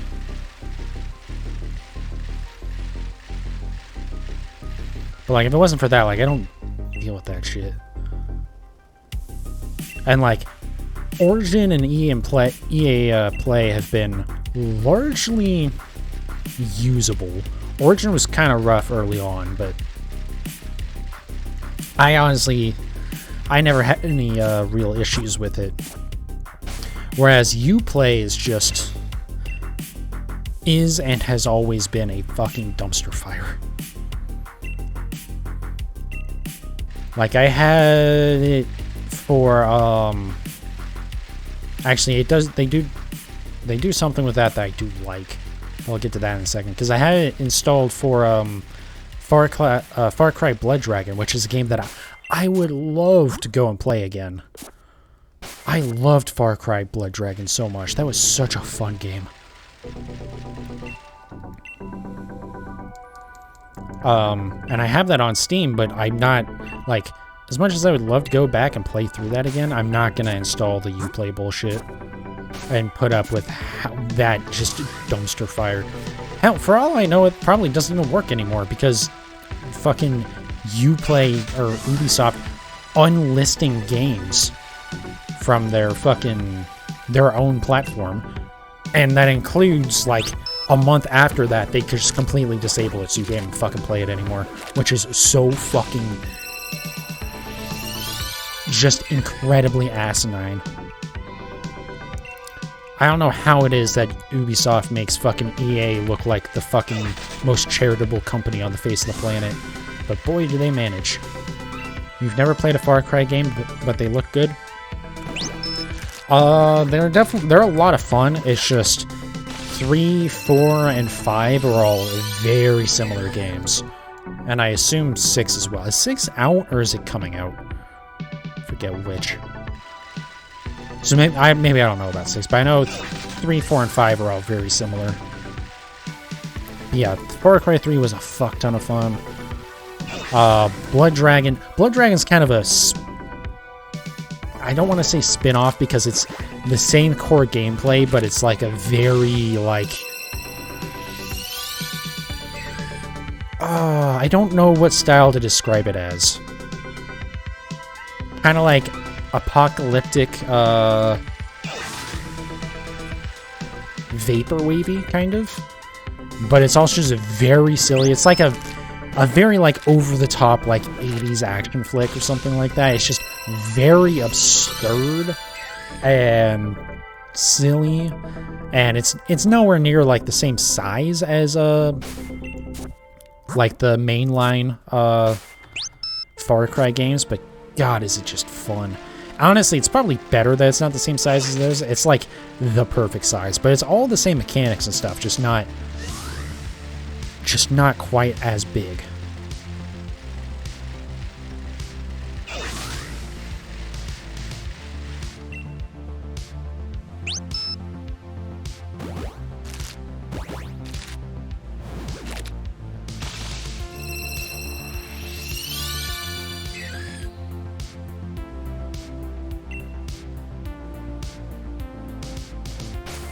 I would love it if they would do, like, a fucking Blood Dragon 2. They had a weird fucking, like, crossover sequel thing with, the Trials games.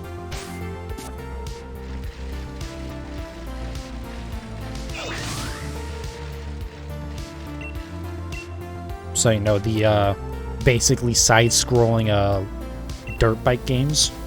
They had like a weird crossover thing with that, where it's like, it's the children of the main character or whatever, but it's just very bizarre and weird, and like, what the fuck were you guys thinking with this? But like an actual proper sequel, I would love to see. I don't think it's gonna happen. Or not even like a sequel, just like a second one, you know? It doesn't have to be the same storyline or anything. Or even just fucking HD, or like 4K remaster it. I don't know if it's backwards compatible on the new consoles, but like an actual like update to it would probably be good. Although maybe not, because again, it's a very stylized game, so you might be able to get away with it not being you know, remastered or anything.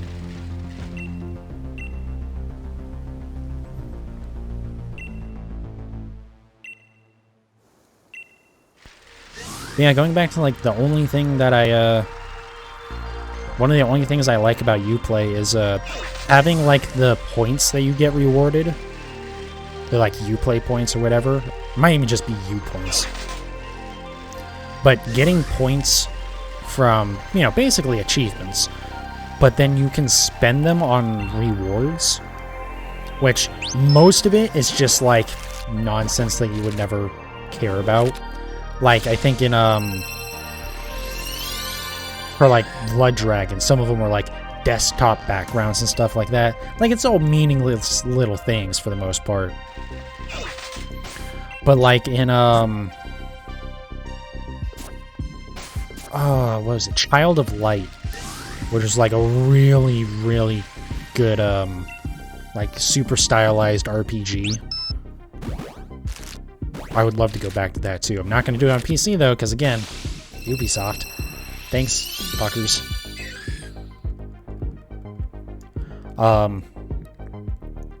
But it's like you can get like items in game from that, like healing items and stuff. I think Far Cry 4, there was like weapon skins that you could unlock and stuff like that. Like it was just really cool to be able to get these small little purchases for like in-game content. I think it was like, I think there was weapons that you could buy, but like you could also get them in-game, but like, you know, you could just get them easier. I might be making that up too. That might just be wishful thinking. But it was just cool that there was like a reward system that you could earn the currency for from other games. So you weren't like locked into one game. So like the points that you got from Blood Dragon, I was able to use in Child of Light or Far Cry 4. Which is like, I love that. That's such a cool thing. Because I thought that's how Gamerscore on Xbox worked originally. Because it used to be on Xbox, you had obviously Gamerscore for achievements, but when you bought stuff on the Xbox store, you didn't buy it with like currency. You had to use Microsoft points, which you bought with currency. It was a bullshit way to, you know, make you not think as much about how much money you're actually spending sometimes, I think. As a very not consumer-friendly type thing to do. But also wasn't uncommon. But basically, yeah, you had to buy the store currency using real currency, and then you use the store currency to buy games and stuff. But when I first, you know, got my 360, you know, until the first time I actually went into the store, I didn't realize, or tried to buy something in the store anyways, I didn't realize that Gamerscore and Microsoft points were different. I thought they were the same thing. Just because I never actually looked at it very much.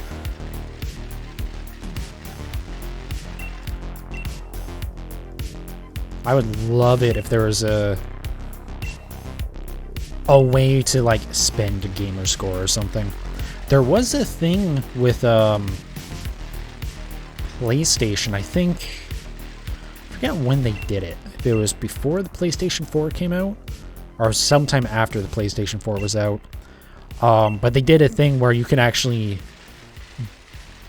use your trophies to bid on like real life memorabilia stuff.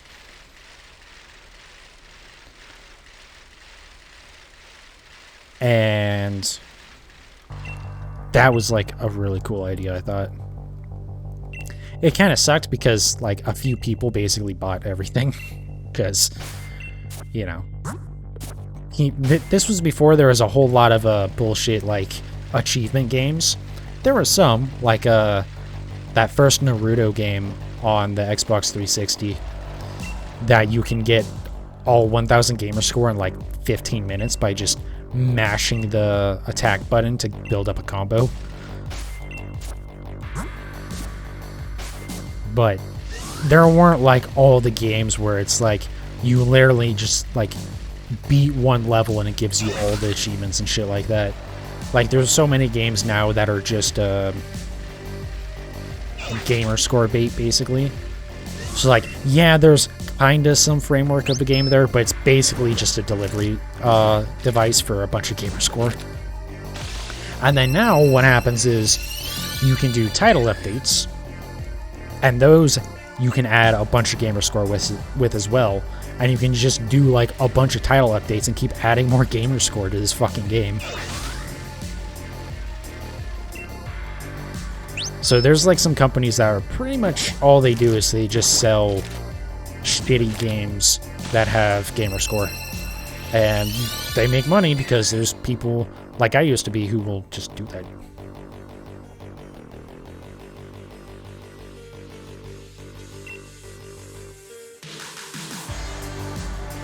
Only thing is, a lot of people I think have actually burnt out with gamer score because of that, so I have a feeling that's going to be something that might actually, to some extent, collapse. Or that bubble's going to kind of pop. Because a lot of the people that, like, have gotten, like, a shit ton of gamer score kind of went like, yeah, this kind of just sucks to do with this. Like, for a while, it's kind of funny, or fun from the aspect of just, you know, the numbers going up, you know? And there's, you know, there's a lot of stuff you do actually play.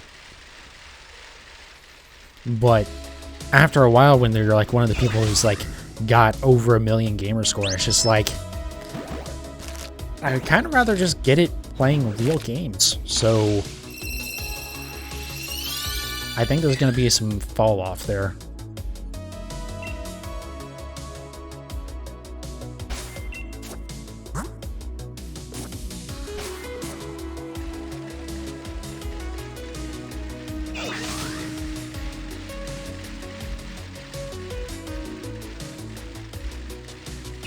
But I used to do that stuff too. I don't really do it anymore just because I don't have the time to.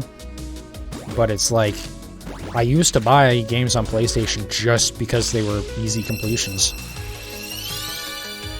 And stuff that also ended up not being easy completions, even though I thought it was going to be. Like, oh god, fucking Sound Shapes. I thought that was going to be an easy completion because most of the lists for that had, you know, pretty high completion percentages for the different versions of the game, because it was on, you could buy it once and you got it on PS3, PS4, and PS Vita. I bet there's a PS5 version by now too. But yeah, most of them had like really high completions. The reason for that is that if you beat it once, you can transfer your, so say you beat it on PS3, if you transfer your save to the Vita version, which again, you get for free. If you bought any version of it, you get all of the versions. You would immediately unlock all the achievements, or all the trophies, and that on the Vita as well. And then you would transfer the save over to the PS4, and you get all the trophies on the PS4 version. And then if you wanted to get real fucking stupid with that game, you could, there was also on the PS4 3 different regional variants of it. So I think there was one for Hong Kong, one for Japan, and maybe one for Europe or something. I forget. And so you had to, you know, somehow access those game stores on PlayStation, right? Because normally you can't. If you, you know, you can't buy games from the Japanese PlayStation Store. It'll be the American version or whatever. So you had to be able to access those. But if you could, and you would have to buy the game again, but then you would just import your save into that version, and you get all the trophies again. So I think Sound Shapes had 6 or 7 different platinum trophies, and you could get them all by playing the game once, basically. And then on top of that, every DLC for that, which costs like a couple dollars, and there was a lot of them. Like, there was probably 10 of them, but when I started playing through that game, they all had like 10 trophies or something each. And again, it was the same thing. You transfer over your save, you get all the trophies again. So, God. And that was early into the achievement bait bullshit. It does help that Sound Shapes was actually a kind of fun game. But, God, was it bad for that? I'm trying to think. There's other stuff too, like fucking My Name is Mayo. I bought that. That was... I'm not proud of that one. Like, it's not even like...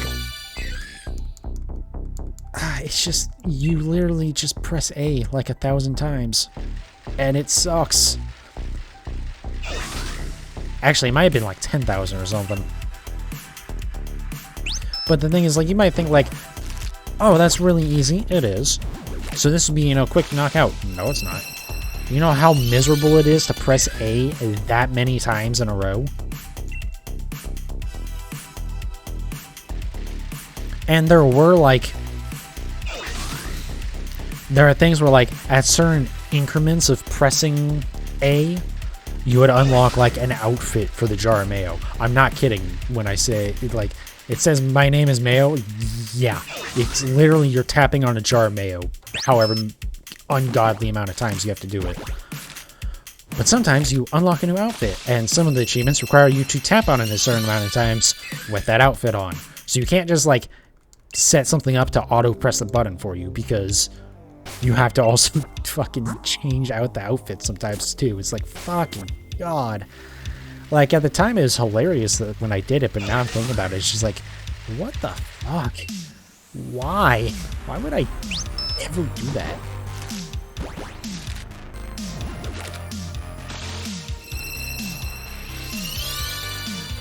So it's like, I still like completing games sometimes, but I never like that again.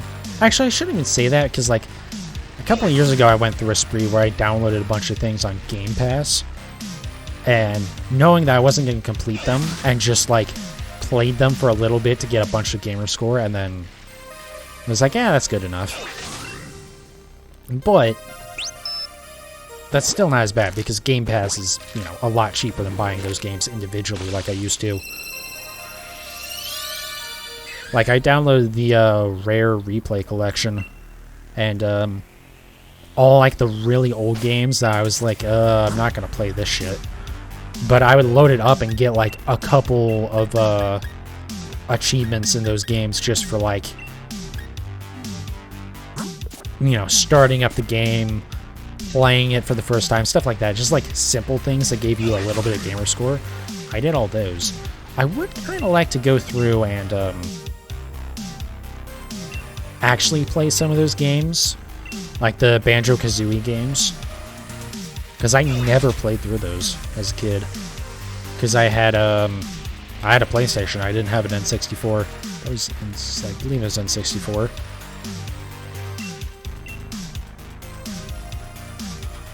Rare got bought by Microsoft.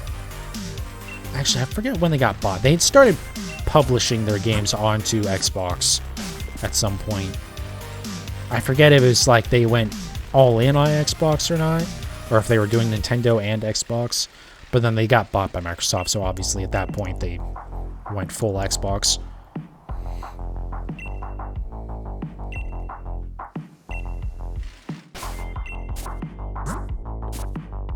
But yeah, I would kind of like to play the Banjo-Kazooie games one day.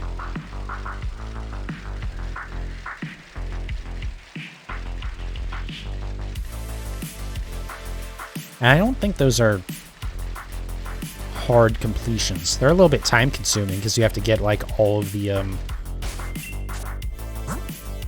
you know, all of the collectibles because they're collectathon games, you know, but maybe.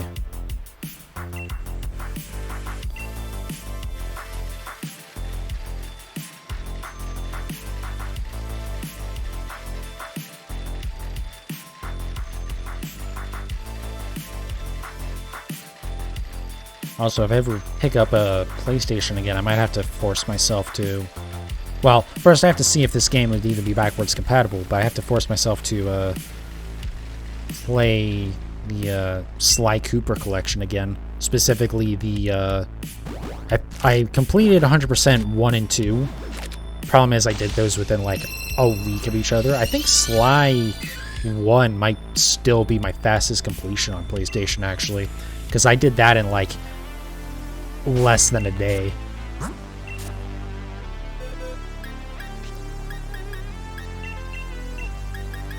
And then, yeah, I went right into 2 as well. And so, going into Sly 3, 1, Sly 3 has way too many fucking minigames. Pretty much every mission in that game is a fucking minigame. And it's really draining, especially because some of them are really not easy. Which when you're, you know, wanting to complete the games is like, kind of sucks. Because it's like, fuck, this is going to be a pain in the ass. But just playing it right on the heels of having played the other 2 as well, just like, I just couldn't. I think I got like halfway into Sly 3 and I was like, I'm just done. I can't play any more of this fucking game, man. And again, I think part of that was I could see the writing on the wall that I wasn't gonna bother to complete it. Or I wasn't gonna bother to get all the trophies in it because it was just gonna be way too fucking hard.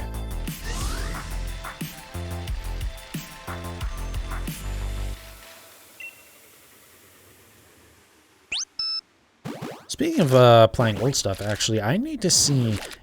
Is there another randomizer for the Pokemon ROMs? I know there's like the universal Pokemon randomizer or whatever that I downloaded a few years ago. But I think I realized recently, does that runs on Java, doesn't it? Because if it does, I'm not going to use that ever. Because I'm not installing Java for fucking a Pokemon randomizer. No.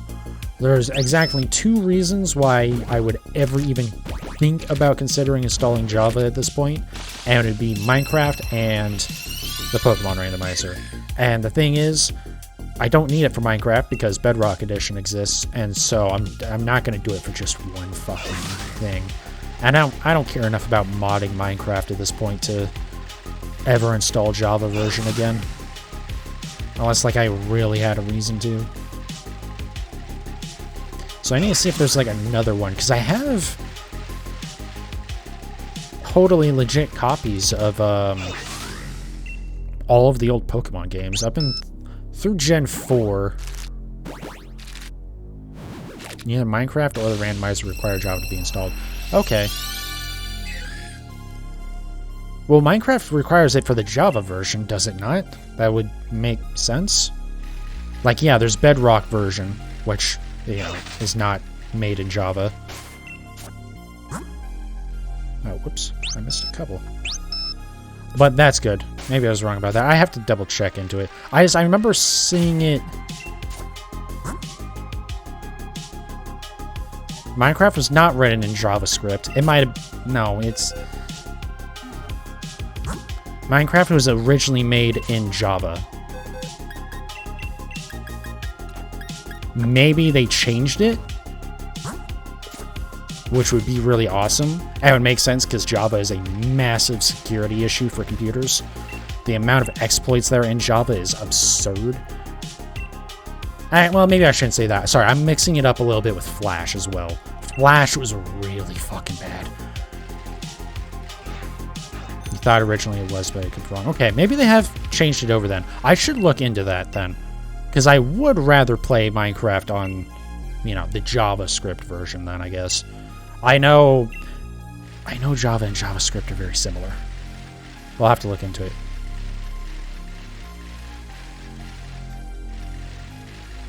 Anyways, but the point is, as long as I don't need to install Java, then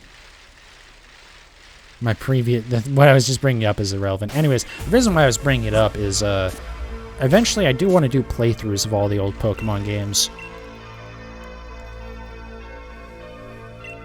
If you have Bedrock purchase on PC, you get Java for free. Yeah, I mean, I have the old school. I had Java back in fucking Minecraft Alpha. So, which reminds me, I still have not migrated my Mojang account over to Microsoft. I should really do that before they just say fuck you and don't let you do it anymore.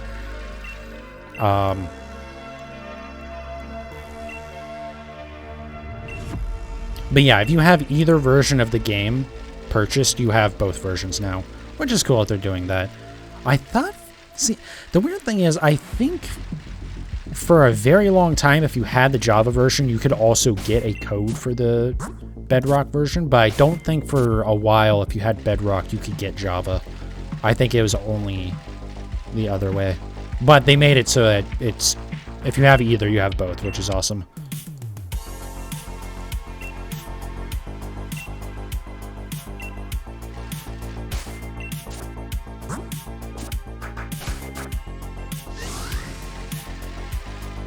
But yeah, I do want to go through and play the old Minecraft games. Also, I should probably find, or not Minecraft, old Pokemon games.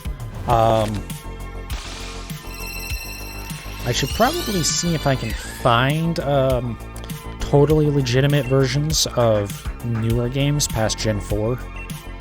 Actually, I might have the Gen 5 games as well. I forget. It might, yeah, I think it's up till Gen 5 because the emulator, whoops, for 3DS. Citra, I think it is, was not great for a very long time. So I didn't bother to get the ROMs for that, but I might look into it. Again, totally ethically sourced ROMs.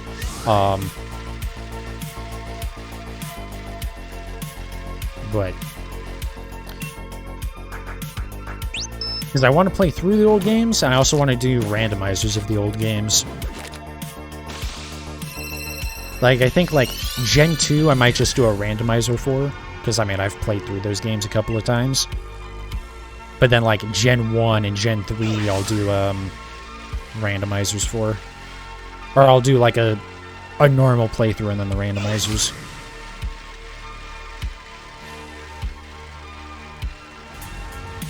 You have an emulator that's just a giant collection of every good emulator. Makes sense. Yeah, I mean, I'll have to look into it, because it's been a minute. I think I do have an emulator that'll be compatible with all the ROMs that I have. Or I have emulators for all the ROMs that I have. I might not have, it might not be like one emulator, but again, if it was anything for the 3DS games, then I would have to,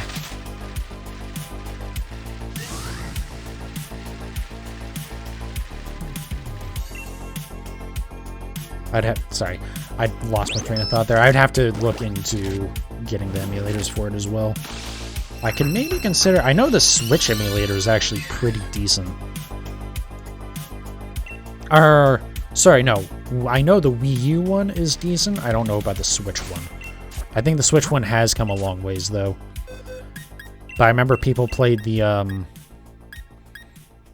they played Breath of the Wild on the Wii U emulator, and it looked better than the Switch game, because you could actually, like, run it on decent hardware.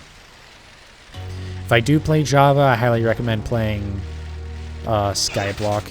Yeah, that's the thing. Like, I didn't really care about modding enough to bother with Java, but also if I don't actually have to download Java, then, like, yeah, I might as well just mod the shit out of it.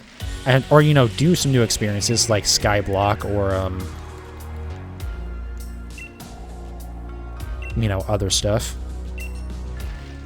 I know there's a couple different ones. I don't want to get anything... See, that's the thing. I don't know about doing anything too crazy. But also, Skyblock is like... I know Skyblock's pretty good. Oh, I see what you mean. High pixel skyblock. Okay.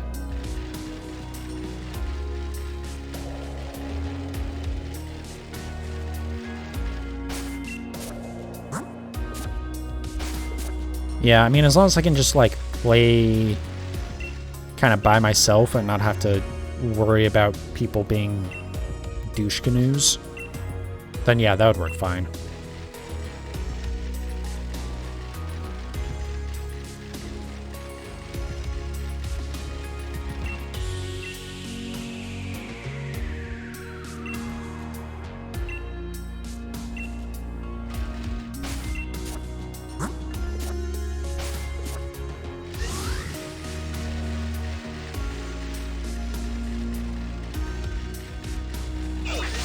Yeah, it would be interesting to do something with like some proper progression in Minecraft. Because like I kind of want to go back to my the other save that I had started, but also like there's no real progression there, so it's very open-ended and it makes it kind of like, well, I have all these cool ideas, but also like how long is it going to take me to get there? And like, yeah, I guess I could just play in creative, but also like the fun of it for me is the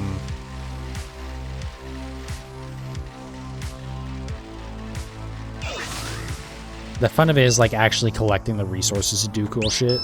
Because like I'm not really like creative enough to make really cool shit, so it just feels like kind of like a waste to do it with creative. I don't know. Playing it right now, people can kind of affect what you do, but not much. Pretty much just kill mobs and that's it. Okay, that's not too bad.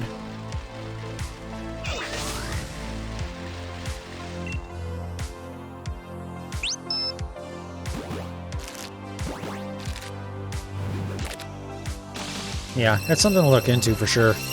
I should download the like Minecraft launcher on Xbox and see if I can just do it like that. I guess that would explain why they were saying that you need like you can I'm pretty sure you can download the Java version through the Xbox app on PC, which like it kind of didn't make sense to me that you could do that because I figured like, well, it's Java, so you're gonna have to like download Java too, so that just seemed a little weird. I wonder with what it is if they just have it packaged all in one, so it's like you're not really having to install Java, but it like I don't know.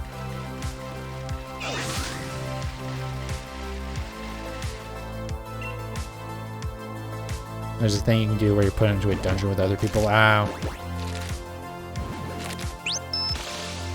How similar is it to like the original mod for Skyblock, the one where you literally start on like a singular block in the sky and you like build out from there because it like heavily mods the game? I assume they're like similar because they have a, a similar name. I'm just curious because that would be like the thing I'm most interested in, is just like doing the progression of that.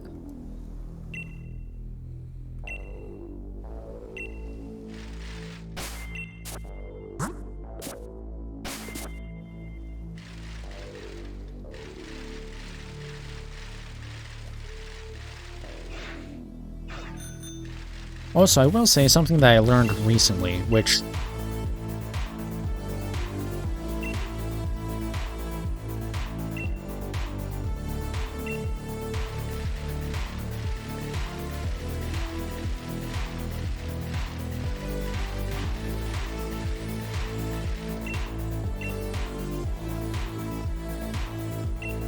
I never watched any Technoblade, so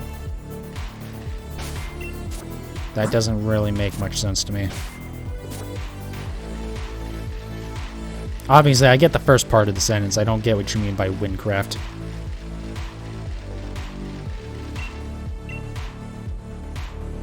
But yeah, anyways, I learned recently that the Phantoms or whatever,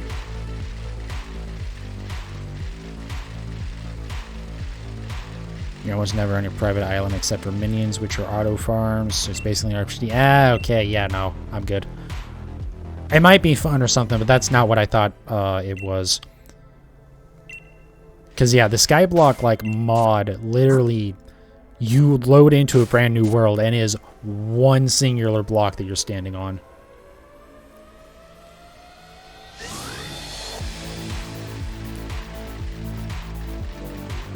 I forget exactly how it might be more than that, but I mean, it's like, it's a, like, challenge run. And there's a bunch of, like, it's got a bunch of mods added to it. Because, like, obviously, you know, you need ways to get materials and stuff when you spawn onto a one singular block in the sky. So, yeah, there's a bunch of, like, stuff that's what I'm, like, would be really interested in doing. I'm not really too interested in playing, like, a Minecraft-based RPG right now. Maybe sometime, though. Again, I need to look into that. I will try to download a Java version tonight and see it. Because if it can just run on its own without me having to, like, install bullshit, then, yeah, we're just going to send it. Granted, I say that when, like, any game you download, you have to install some sort of fucking, you know, .NET library or some bullshit. But it's just, Java's just a pain in the dick. Sky Factory, okay. Okay. Yeah, I must have gotten them mixed up then. I think I got it mixed up because it's, you know, being, again, you start on one block, so it's like, oh yeah, Sky Block. But yeah, I think, yeah, that's right, Sky Factory. Oh, you know what? I think, isn't there another one where you start just like, I think it's called Stone Block, where it's a similar concept, but you just start like in the middle of this,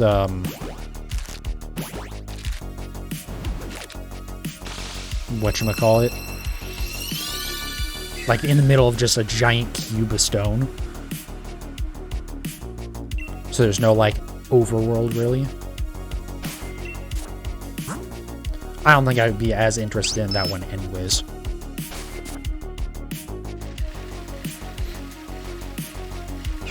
Stone Block is underground Sky Block. Okay.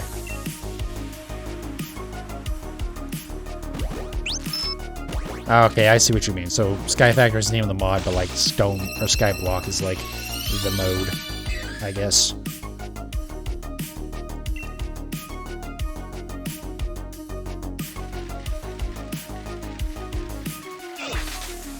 Yeah, the only reason why I'd be, like, a little worried about doing that is, like, that's a... There is a lot to do in that. So I'd be worried about just, like, not making very much progress on it.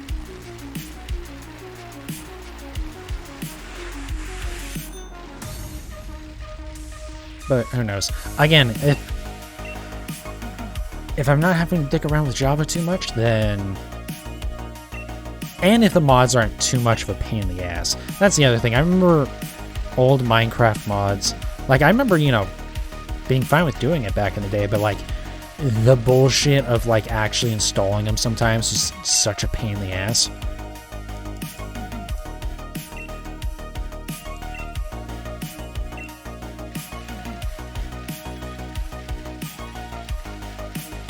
So as long as it's not too much of a pain in the ass to do that. But there's other shit that you can do with that too, then at that point. Because you can, you know... I can do like a hardcore mode or some shit. Or even just, you know, like shader mods and stuff like that.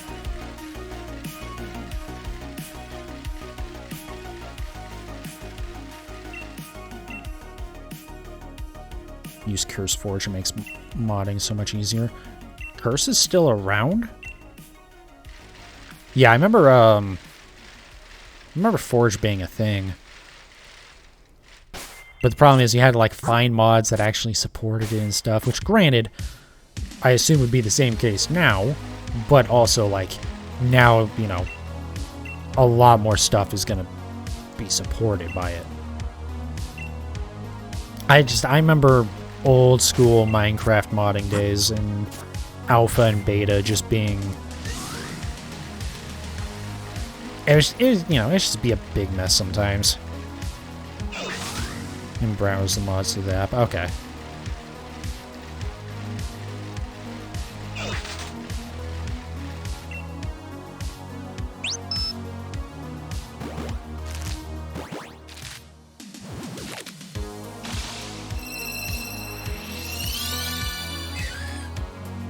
I don't know. We'll see. The other thing is I kind of have my hands full at the moment with shiny hunting and Let's Go Eevee.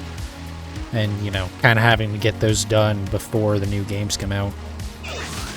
I don't think I'm going to have any trouble doing that, but also I don't know how much time I can spend doing other things right now.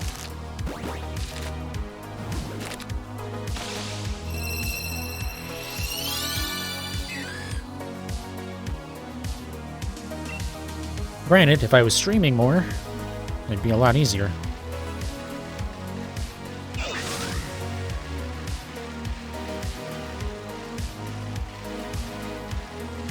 But we'll see. I would just try not to burn out before the new games come out. I mean, I'm not too worried about that.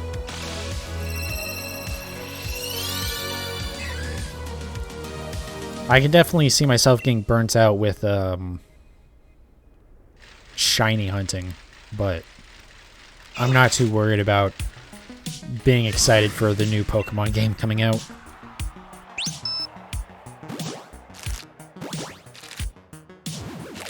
I guess I did do that a little bit with BDSP though, but also BDSP was like, eh.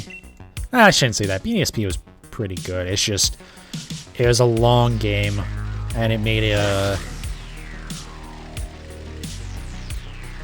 it just made it hard for me to do it because I wasn't, you know, able to stream it in big chunks. I'm still not able to really stream in big chunks. And then having like the Registeel shit also be just so dismal. I have a bad attention span, so maybe it's just new. No, I definitely get getting burnt out with games. I just think because this is like mostly me doing something kind of niche within this game, and also like you know, I'm just replaying Let's Go Eevee, so I don't think it's going to be an issue with Scarlet and Violet.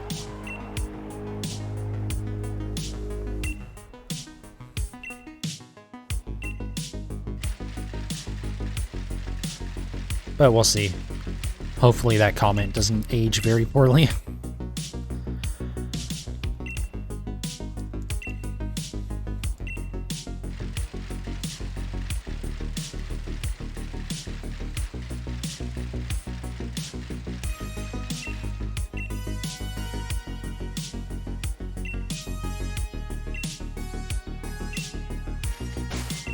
But yeah, I'm gonna be trying to do more streaming on Wednesdays. I know I've been kind of falling out on that, but I'm gonna be trying to do more. I'm gonna try and stream earlier again as well. Try to start more towards like 6:30 or 7. I can't really do that on the weekend days because I actually work on those days, so I'm just like not gonna be, you know, able to start earlier most times. And even if like I, you know, I'm physically here to stream, it's like I might not want to until 9 p.m. I mean, I have enough trouble actually starting at 9 p.m. anyways, so, but I do definitely want to stream more, because it's like, well, and stream earlier, that's the big thing. I think 3 hours is pretty good for me right now, but it's the streaming so late, it's just, I don't know. I just would like to stream earlier, I guess.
But yeah, so I think after...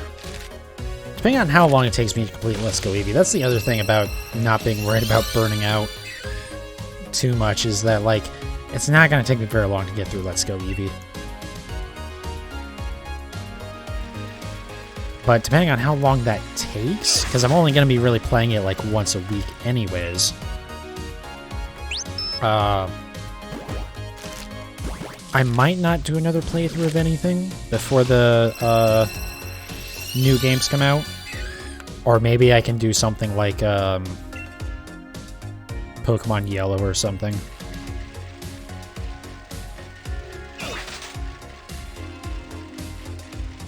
Actually, maybe not. I might do like Emerald or something. Because I've never played any version of a Gen 3 game. Or I can do like Fire Red or Leaf Green, I guess, if I want to do Gen 1. It's just like Gen 1, I've at least played, you know, like Let's Go games. And it's kind of remakes of Gen 1. Okay. It would help if I was paying attention at all. Whoops.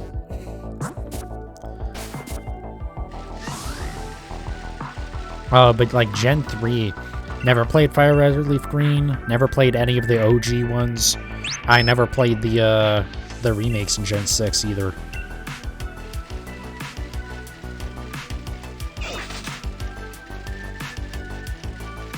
But also, I kind of want to, like, play through the games in order, or the generations in order. So, like, start at Gen 1, and then 2, and then 3, 4, etc., etc.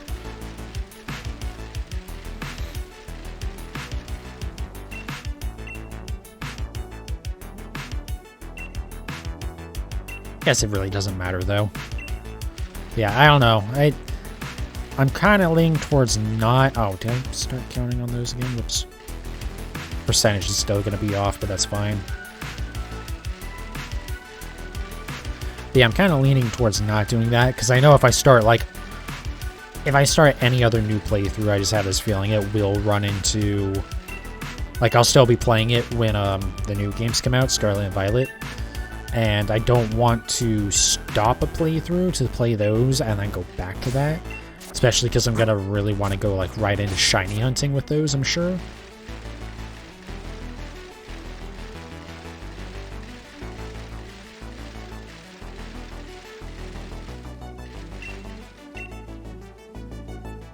But also, like, I don't want to have this, like, dead space where there's, like, 2 months of me not doing anything but shiny hunting. Because I do want to, like, kind of always have a playthrough going on. Kind of like what I'm going to be doing with Let's Go Eevee. Just, you know, play, like, once a week.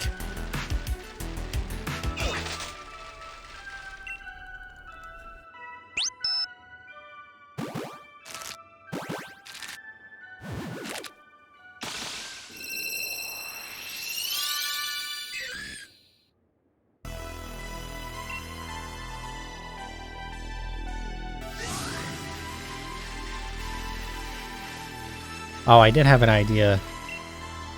Kind of thinking about playing other games. The other day I watched someone play a little bit of, God, what was it? It was some, like, new hunting game that came out.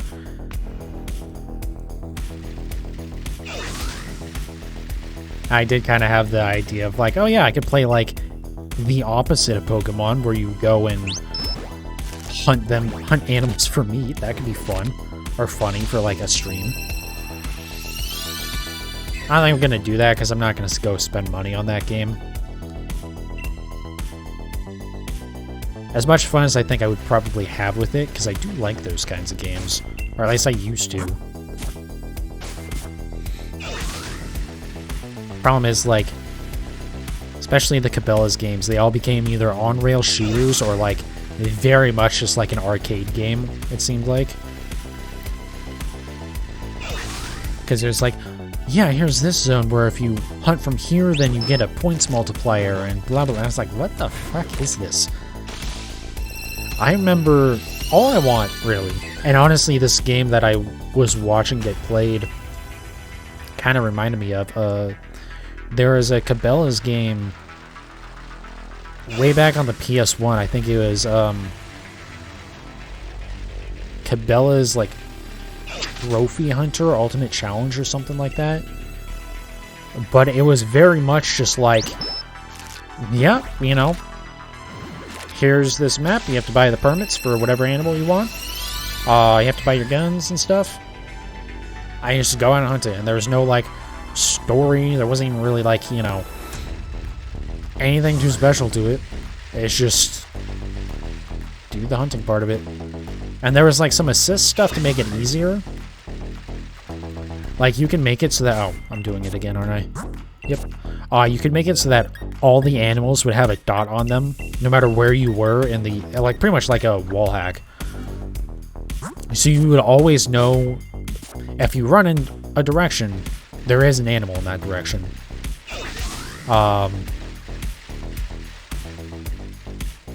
So it made it, like, really easy to actually hunt them. Which might be why I liked it, because it had zero challenge to it. Because you didn't have to, like, actually track them or anything. You could, though. You could turn that stuff off. But being a PS1 game, that might not have been the best plan. But I want something like that. Like, no, like... Like, I don't know. I just don't want all, like, the side shit. Just, like, let me go out and hunt shit. I don't know. And it can be kind of arcadey in how you know, get there. And that, like, it doesn't have to be, like, this uber-realistic physics and, you know... any of that stuff. It doesn't have to be hard. It doesn't have to be necessarily super realistic. Just, like... just make it simple. Or not simple, but just, like, you know, it doesn't need all the other... like, game bloat, you know?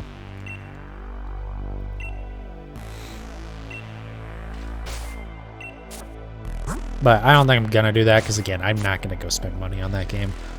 And I don't think there's any sort of hunting game. Because I know there's what, The Hunter? And there's like a sequel to it, I think. That was the one that was actually like decent. But I don't think any of those games are on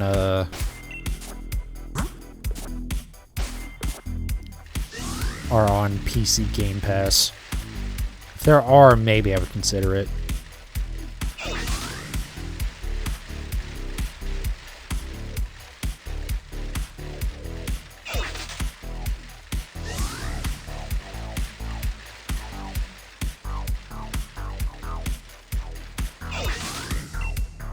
I don't know. We'll see. I might, honestly... as much as I hate restarting with Minecraft after, like, I already have that world, but, like, honestly, I would rather just play Java Minecraft than Bedrock Edition. The big thing is, I like just being able to press, what was it, F... Which button was it? Which one of the function keys is it that brings up all, like, the debug information? Because, like, I always just used that before, you know, because I played on PC, or I played on Java, and that's just, like, that's how you got your coordinates, was you just bring up, it was, like, F2 or something? Or F3? And it just brings up, you know, the coordinates and a whole bunch of other debug stuff.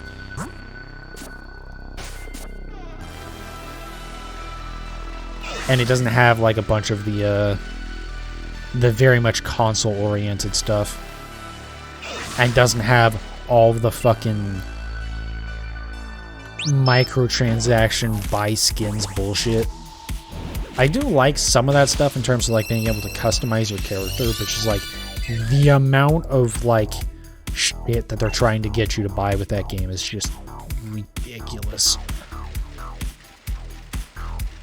I am glad, though, that they found a way for Microsoft to monetize it that didn't require them, like, selling updates.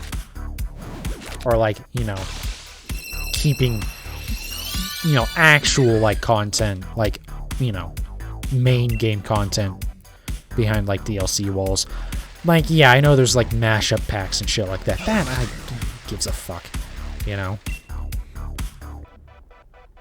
But, like, the, you know, stuff like the Cliffs and Caves update and stuff like that.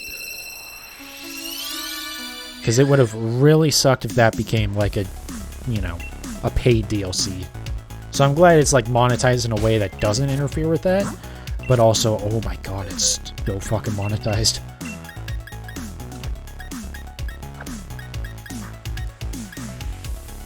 And being that, let's be honest, a huge chunk of the people playing that are children, it kind of feels gross that they do that.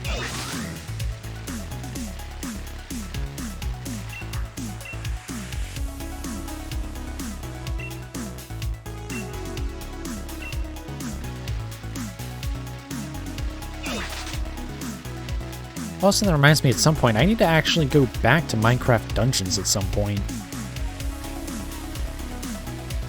Because I never, like, completed a playthrough of that. I played... Part of the reason why I never completed it is that the Xbox and the PC version do not have cross-save, which really sucks to me. I don't know why that isn't supported either. It doesn't really make sense. But, yeah, I think I played it on PC when it came out, because it was on Game Pass. And I played a little bit of it. I didn't really like it, because I found the controls to be really weird. And I didn't realize that's actually kind of just how those dungeon crawlers are, because you don't move with, like, WASD, you move by, like, holding down, like, left or right click or something. But I really enjoyed it when I played it on Xbox. And I would probably, honestly, I just use an Xbox controller to play it on PC at this point. But I know that a bunch of content got added for it, because there was the 2 DLC, and then they announced, like, another season pass for it as well. That's, like, another thing I kind of don't want to have to pay for a bunch of stuff. God, I've been so spoiled with Game Pass. Because it's like, it's crazy how much money Game Pass has saved me. Not just in, like, you know, not having to buy the original games, but just because I'm not having to pay for the games on the platform a lot.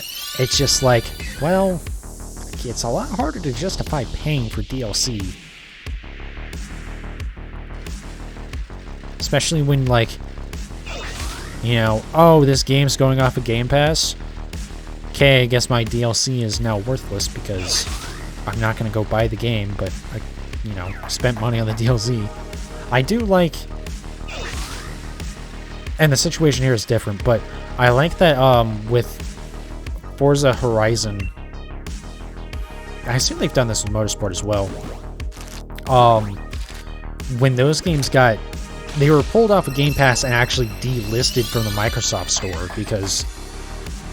They're the stupid way that Playground Games and Turn 10 do their licensing for the content in the games is really stupid, and I hate them for it.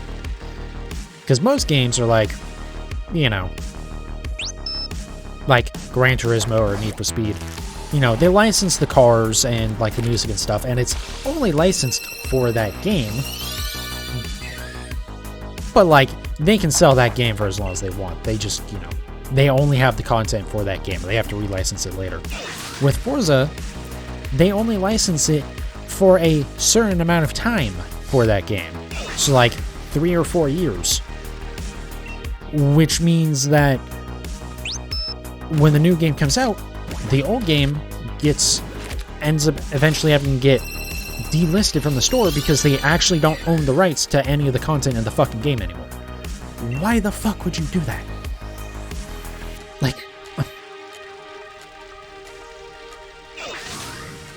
Like, I'm sure they're saving some money on the licensing compared to the other guys, but also, like, it's just a stupid fucking way to do it. What the fuck, guys? And, like, yeah, if it's a console game, yeah, you can go buy a used copy. But the other thing is, then the DLC gets taken down, too, so even if you buy a used copy, you can't access the DLC. So, you know, they kind of create their own fucking problem here. But I will say, at least they when the games get delisted, and because of Game Pass, like, a lot of people, you know, because of Game Pass, they're playing it through Game Pass, and so they just buy the DLC, and, you know, they never actually own the game. So what they do is, if you have any of the DLC, you get, like, a voucher to buy the game for, like, $1. Like, the last month before the game gets delisted, which is nice, because you can't buy the game anymore, but it's at least still in the store. Ubisoft.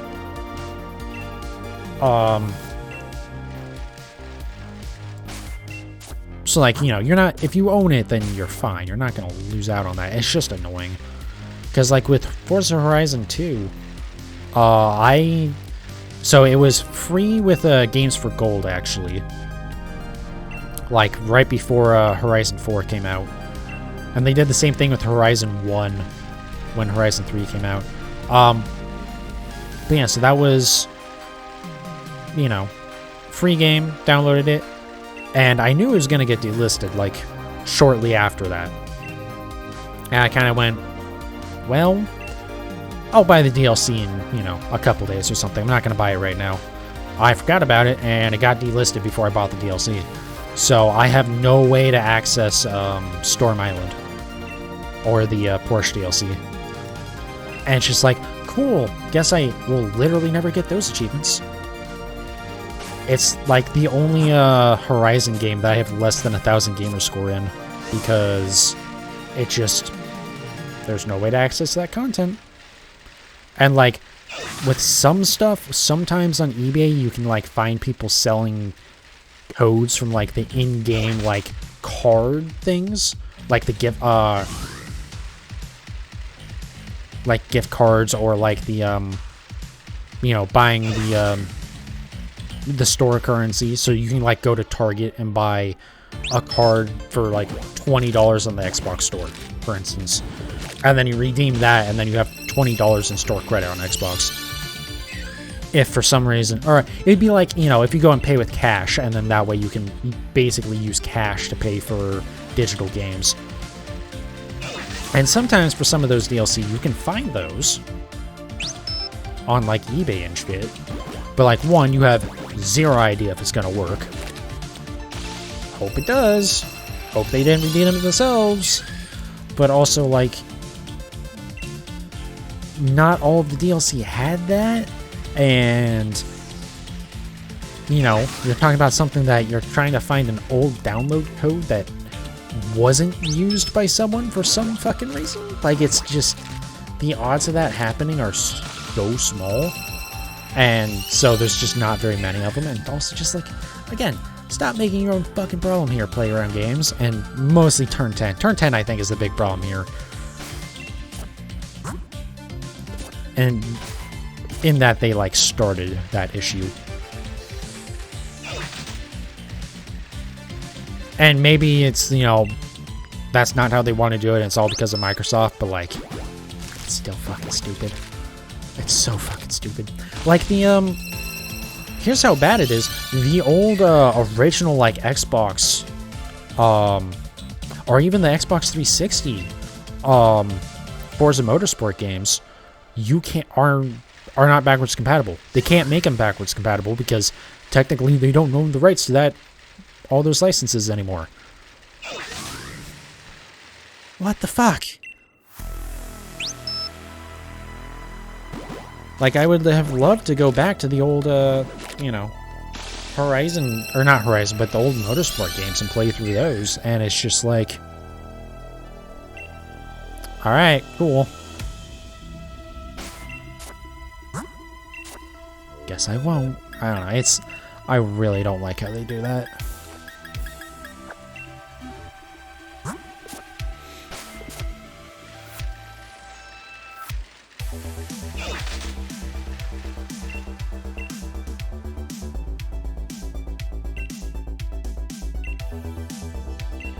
Yeah, I might have to figure out something else to mix in for playing besides the Let's Go game, or once I'm done with the Let's Go game.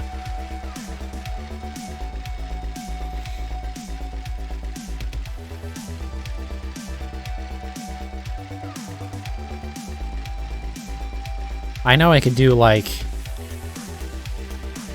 Legends Arceus. I do need to play through more of Legends Arceus. Or on my second playthrough, anyways. And I do need to, like, work on more alternate form stuff, so maybe I could do that as well. But honestly, by the time I get to be done with Legends... Or, I almost said Legends Eevee. Eevee is a legend Pokemon, so...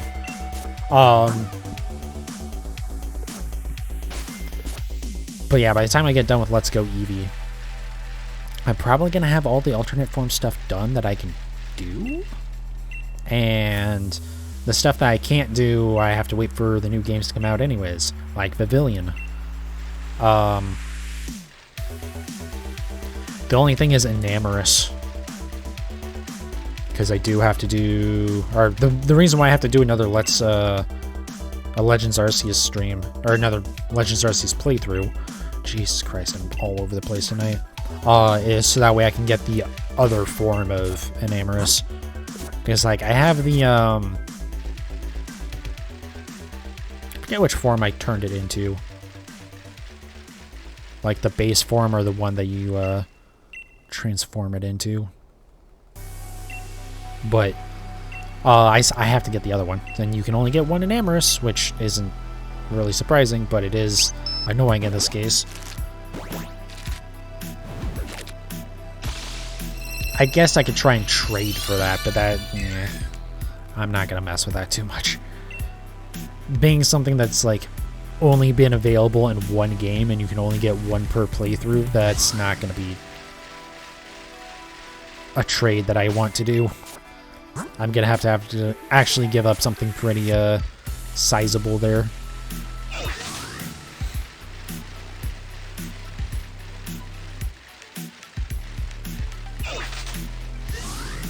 But also, I think I have decided that I'm going to do the weird stuff like Rockruff with multiple ability, or like with different abilities and stuff. Like the stuff that like doesn't make sense to have in there as an alternate form. I'm gonna have to do those, I think. Well, it's not that I have to do those, it's just... It's gonna be hard to keep shit organized if I don't do those. And yeah, I could be like, oh, I don't care about that, but like, it's just gonna bug me if I don't. So... yeah, even though I wish I didn't have to do that for the super effective living dex, but I'm just gonna do it. Most of it's not gonna be bad to do either. Like the Zygarde stuff is gonna suck. That's really the only one with that. And I guess Greninja, but not even I guess, I know Greninja because that's only been an event thing.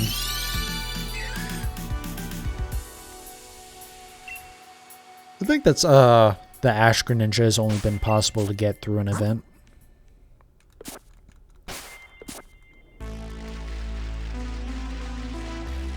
But most of them are going to be pretty easy to do, so I'm just going to do it. There's still some organizing that I'm going to do differently. Like, I'm not having a separate box for the, whatchamacallits, the G-Max forms. I'm not going to do that. Because you can just put the G-Max factor onto the other Pokemon, so who the fuck cares? So, like, that's the thing, though, like, I will have all those forms. It's just that I'm gonna combine that with other Pokemon as well. And, also, some of the boxes aren't gonna be in the same order. Like, I'm doing the regional forms before everything else. Or before all the other alternate form stuff. So, like, the, normal, just like living dex by the numbers, 1 through 905, I believe is what we're at, something like that, low 900s. And then it'll be the regional forms, so Alola, Galar, Hisui, and Paldea. And then after that, I'll do, like, you know, the different, I think I have,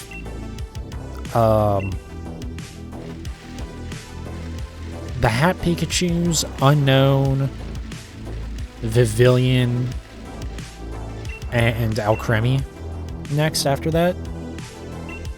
And then all the alternate stuff after that. Maybe not, though. I might forget where I put those.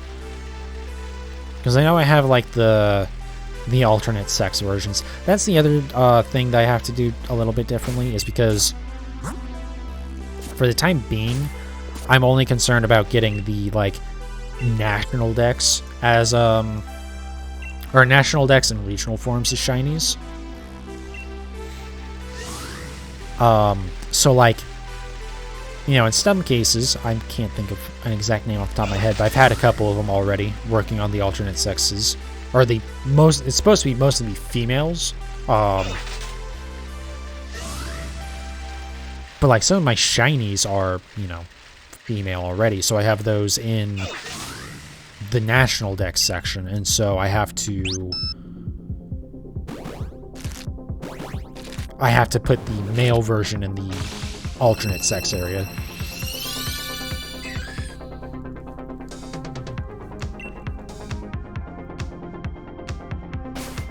So that's kind of different from how they have it on Super Effective. The other thing that's going to be annoying is when I get, like, if it's a Pokemon that I don't have a shiny of yet, but it has, like, an alternate sex form, then if I get, like, the female one and that one goes in the living dex, I have to go and make sure that I put the male one in the other box, because otherwise then I'm going to have two of the same Pokemon.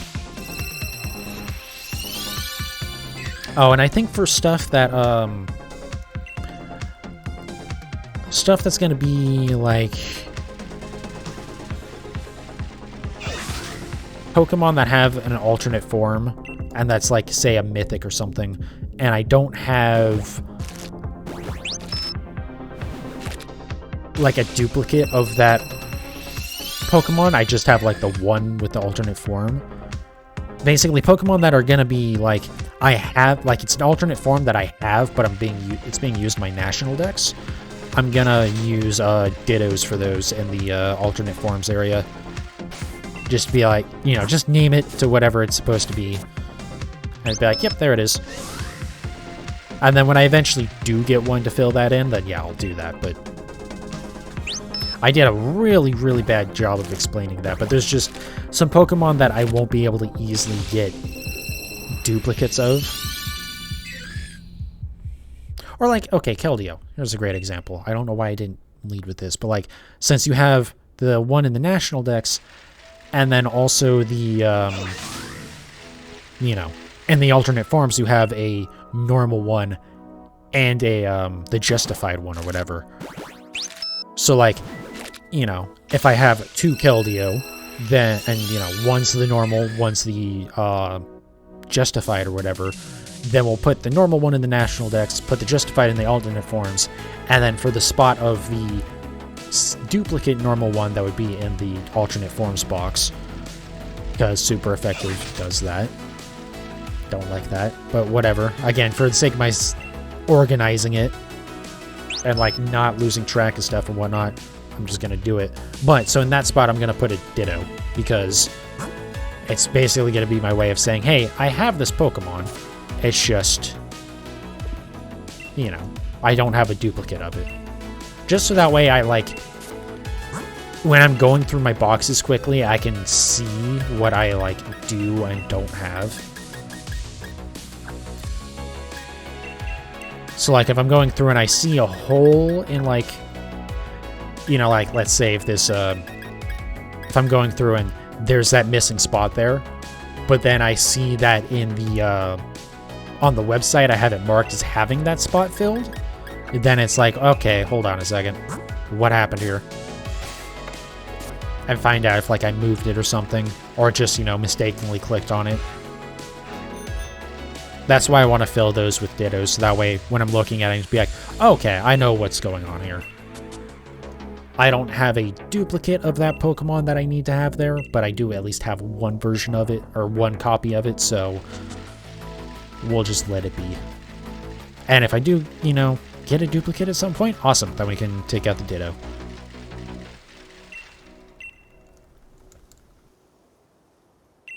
Actually, okay, to go back to another example, Enamorus is going to be a great one because I'm not going to be doing a third playthrough of Legends Arceus, at least anytime soon. So, you know, I'll have the normal Enamorus and the National Dex, the, I think, Therian,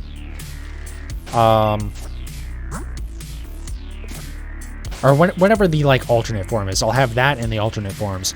But then for the regular form, that goes in the alternate form box because I guess Super Effective wants you to, it wants to have the base forms as a comparison, which I guess makes sense, but also,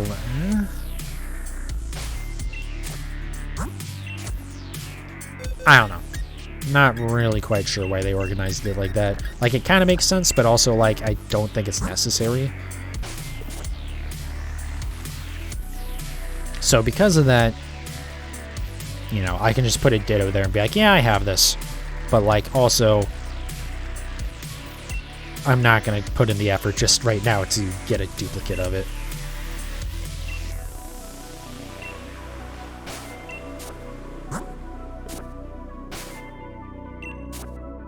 God damn, I keep on hitting the microphone, I'm sorry. I don't know if that's even making any noise. But it is annoying that I keep doing it.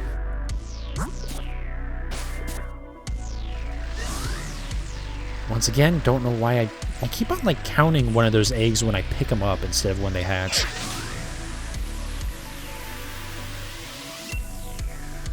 So yeah, I think I'm going to go to 200 eggs tonight. I actually hadn't planned on going this long even. Kind of longer than I expected, but that's fine. Because it means I get to knock out a bunch of eggs. But yeah, we'll go till 200 and I'm going to wrap up.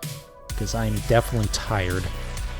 I think I'm pretty much just speaking gibberish at this point, trying to explain things.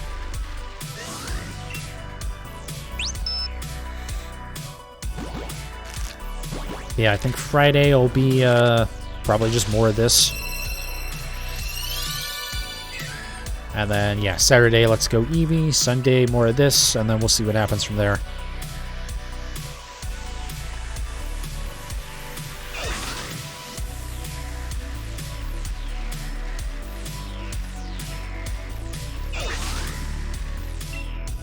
Would be nice if we got this tonight. I'm not 100% sure what I would do if I got this tonight, to be honest. I think I'd probably do Let's Go Eevee Friday and Saturday, and then start the next shiny hunt on Sunday. I think the next thing I need to work on is... Actually, I have no idea off the top of my head. I know I do still need to work on getting 2 more shiny Galarian Slowpoke. But I'm not sure what's next after this for Galarian forms.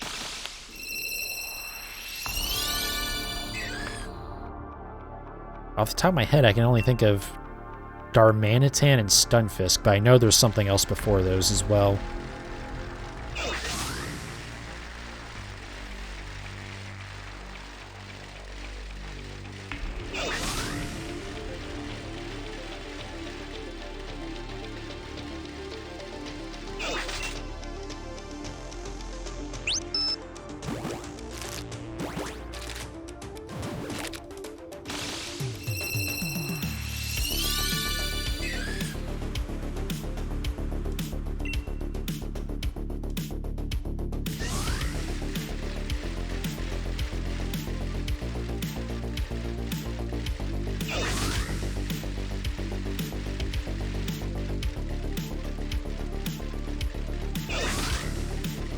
Yeah, I should probably start actually, like, having backup plans. I, like, never have, like, the next Pokemon lined up. Like, I usually will know what it is, not tonight, but I usually will, like, know what to do next.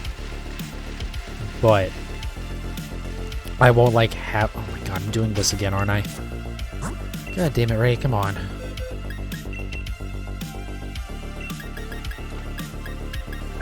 Might be a good sign that I need to wrap it up now, but I'm not going to. I'm going to go till 200.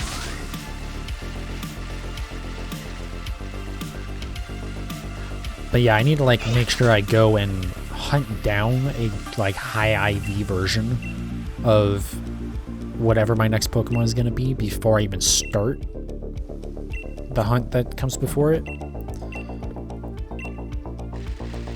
Because like I do want to have the best version of these Pokemon.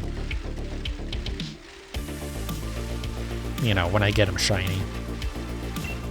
Or the best I can get within reason.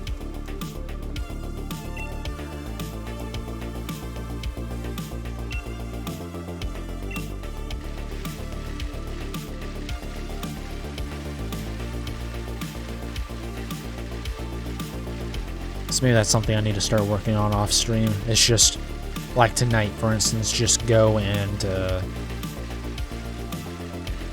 breed up the next Pokemon so that way I have a basically perfect version of it. The other thing is if I do that, I will, I can actually like try and get the right nature and stuff on it as well. Don't have to worry too much about ability, because since the ability capsule and the ability patch actually change like the base ability and like the code for the Pokemon or whatever, or basic. So like Mints, for instance, they change the stats of that specific Pokemon, but if you breed with it, it breeds like it has the original nature. And same with IVs and hyper training. Although those at least actually say hyper train, so it's not like really easy to miss. Because the only way you can tell with the mints is if you notice that the nature doesn't line up with the stats that are being modified if you look at its stats, because it doesn't actually change what it says the nature of the Pokemon is. It just changes how its stats are affected, which is a little weird, but good they do that so you can tell, I guess. But the ability items, they actually change the ability of the Pokemon so that when it breeds, it has that new ability. So it makes it really easy to get hidden abilities with that.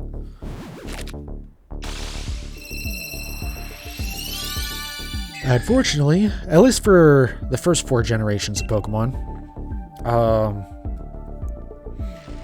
since you can, in BDSP, you can buy the ability capsule, or the ability patch rather, the one that gives you hidden ability with BP in the Battle Tower area. So, and naturally, because I have a bunch of Pokemon in Pokemon Home, I have a bunch of points that I can redeem for BP, so it's really easy to, you know, manipulate that stuff. In this game, it's a little bit harder, because since the ability patch was introduced with Crown Tundra, so it's an item that you get from the Dynite or whatever the hell.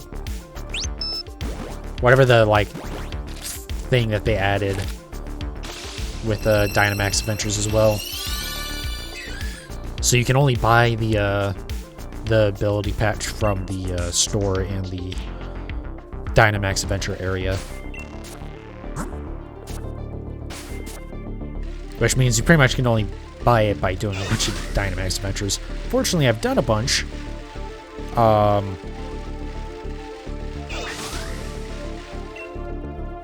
But, sorry, I thought I was gonna burp again.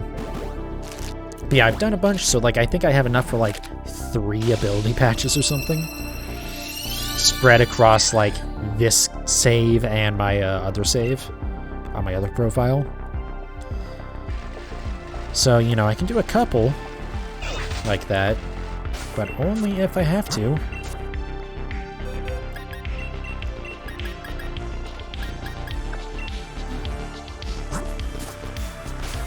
Which I guess would mean anything for Galarian forms, I would have to do it that way. But I mean, again, you have to look up and see if they need their hidden, or if it's their hidden ability is like the best competitively, at least for the build that I would be setting up the stats to do.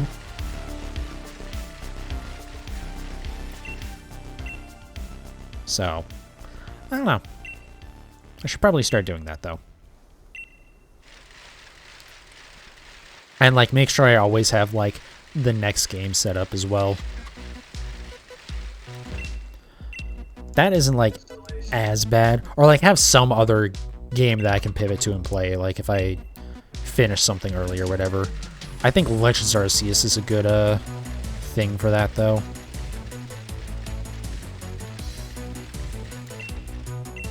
Because I can always go and hunt for more of the alpha unknowns.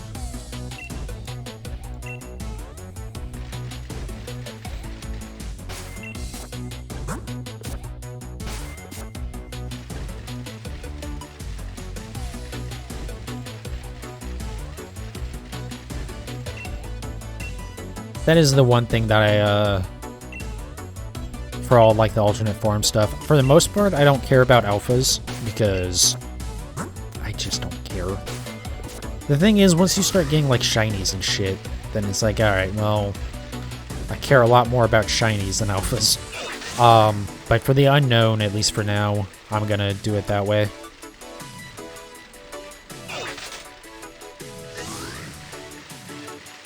Or I'm gonna get them all as alpha, I should say. I don't know why I said it weird.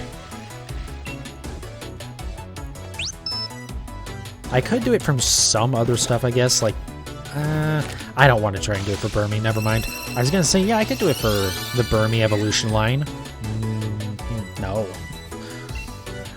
Most of the no, that entire evolution line is not great.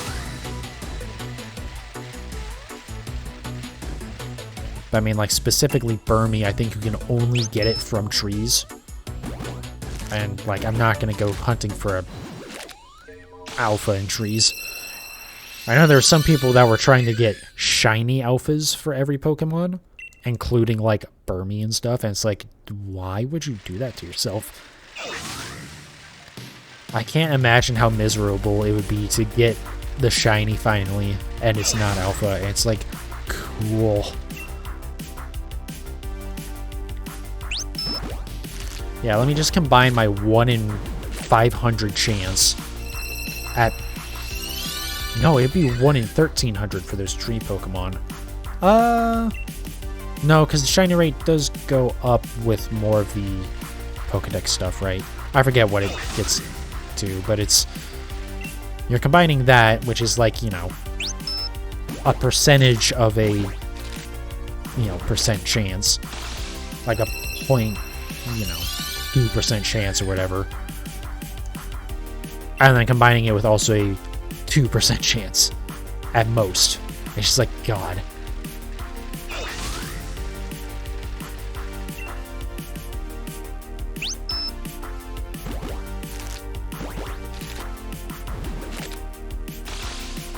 That's something I will draw the line on for, like, things I will never do for my living decks. I will never do the, try and get, like, every Pokemon as an alpha. I was kind of interested. I don't know why I added an extra ed there, but, I kind of wanted to do, like, an alpha decks when Legends Arceus came out. And then I was like, I don't care enough. Also, some of those Pokemon are just gonna suck to do.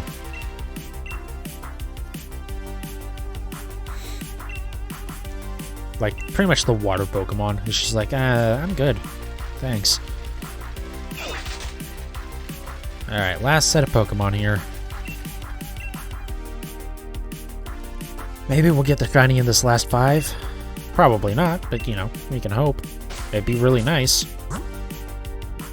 I'd be scared for what my next hunt's gonna be like. Because I've had too much good luck recently, so, you know. Getting this also in 200 eggs would be... Eventually it's gonna come back around on me.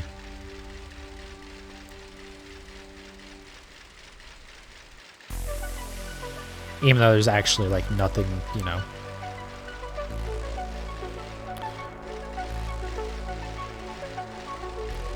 There isn't, like, any real phenomenon there, I guess. It's just like, it feels like, you know, if you're too lucky for too long, it's bound to swing the other way.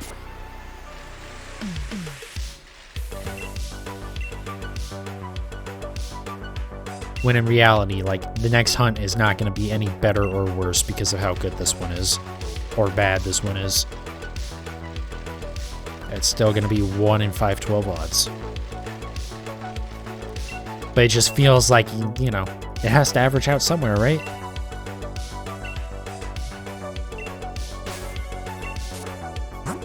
One more.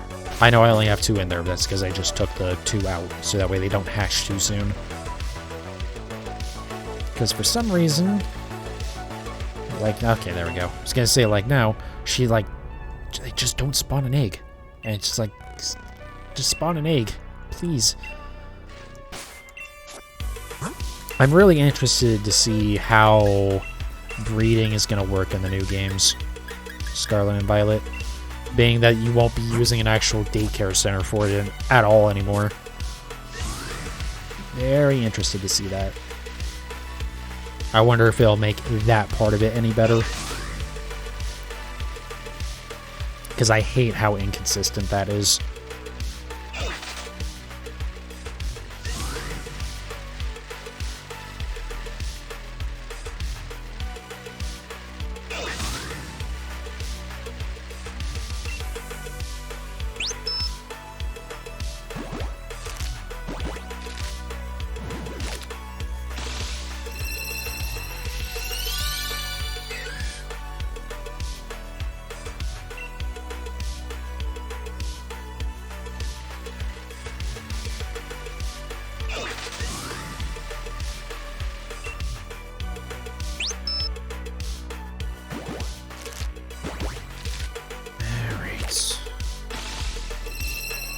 Shiny?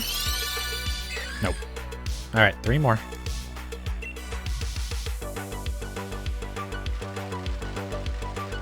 Oh, I should probably point out, after my last hunt, I did make sure that, yes, I do have Masuda method on this one.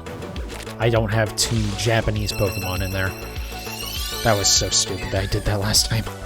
I'm so very, very lucky with that hunt not going too long.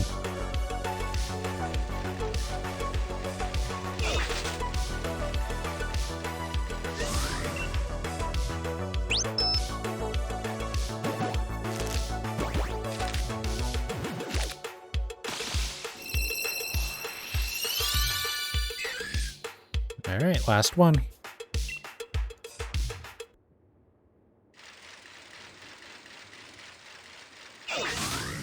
That's the other thing with making sure I have the next Pokemon prep too, is like,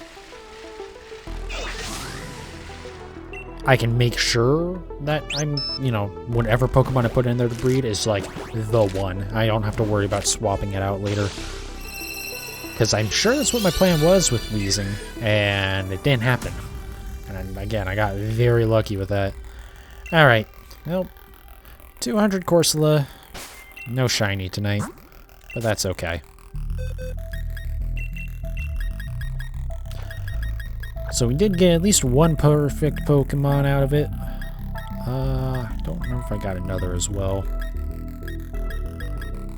I guess that one's technically perfect if you want a physical attacker Corsola, or Corsola rather. Don't know why you would.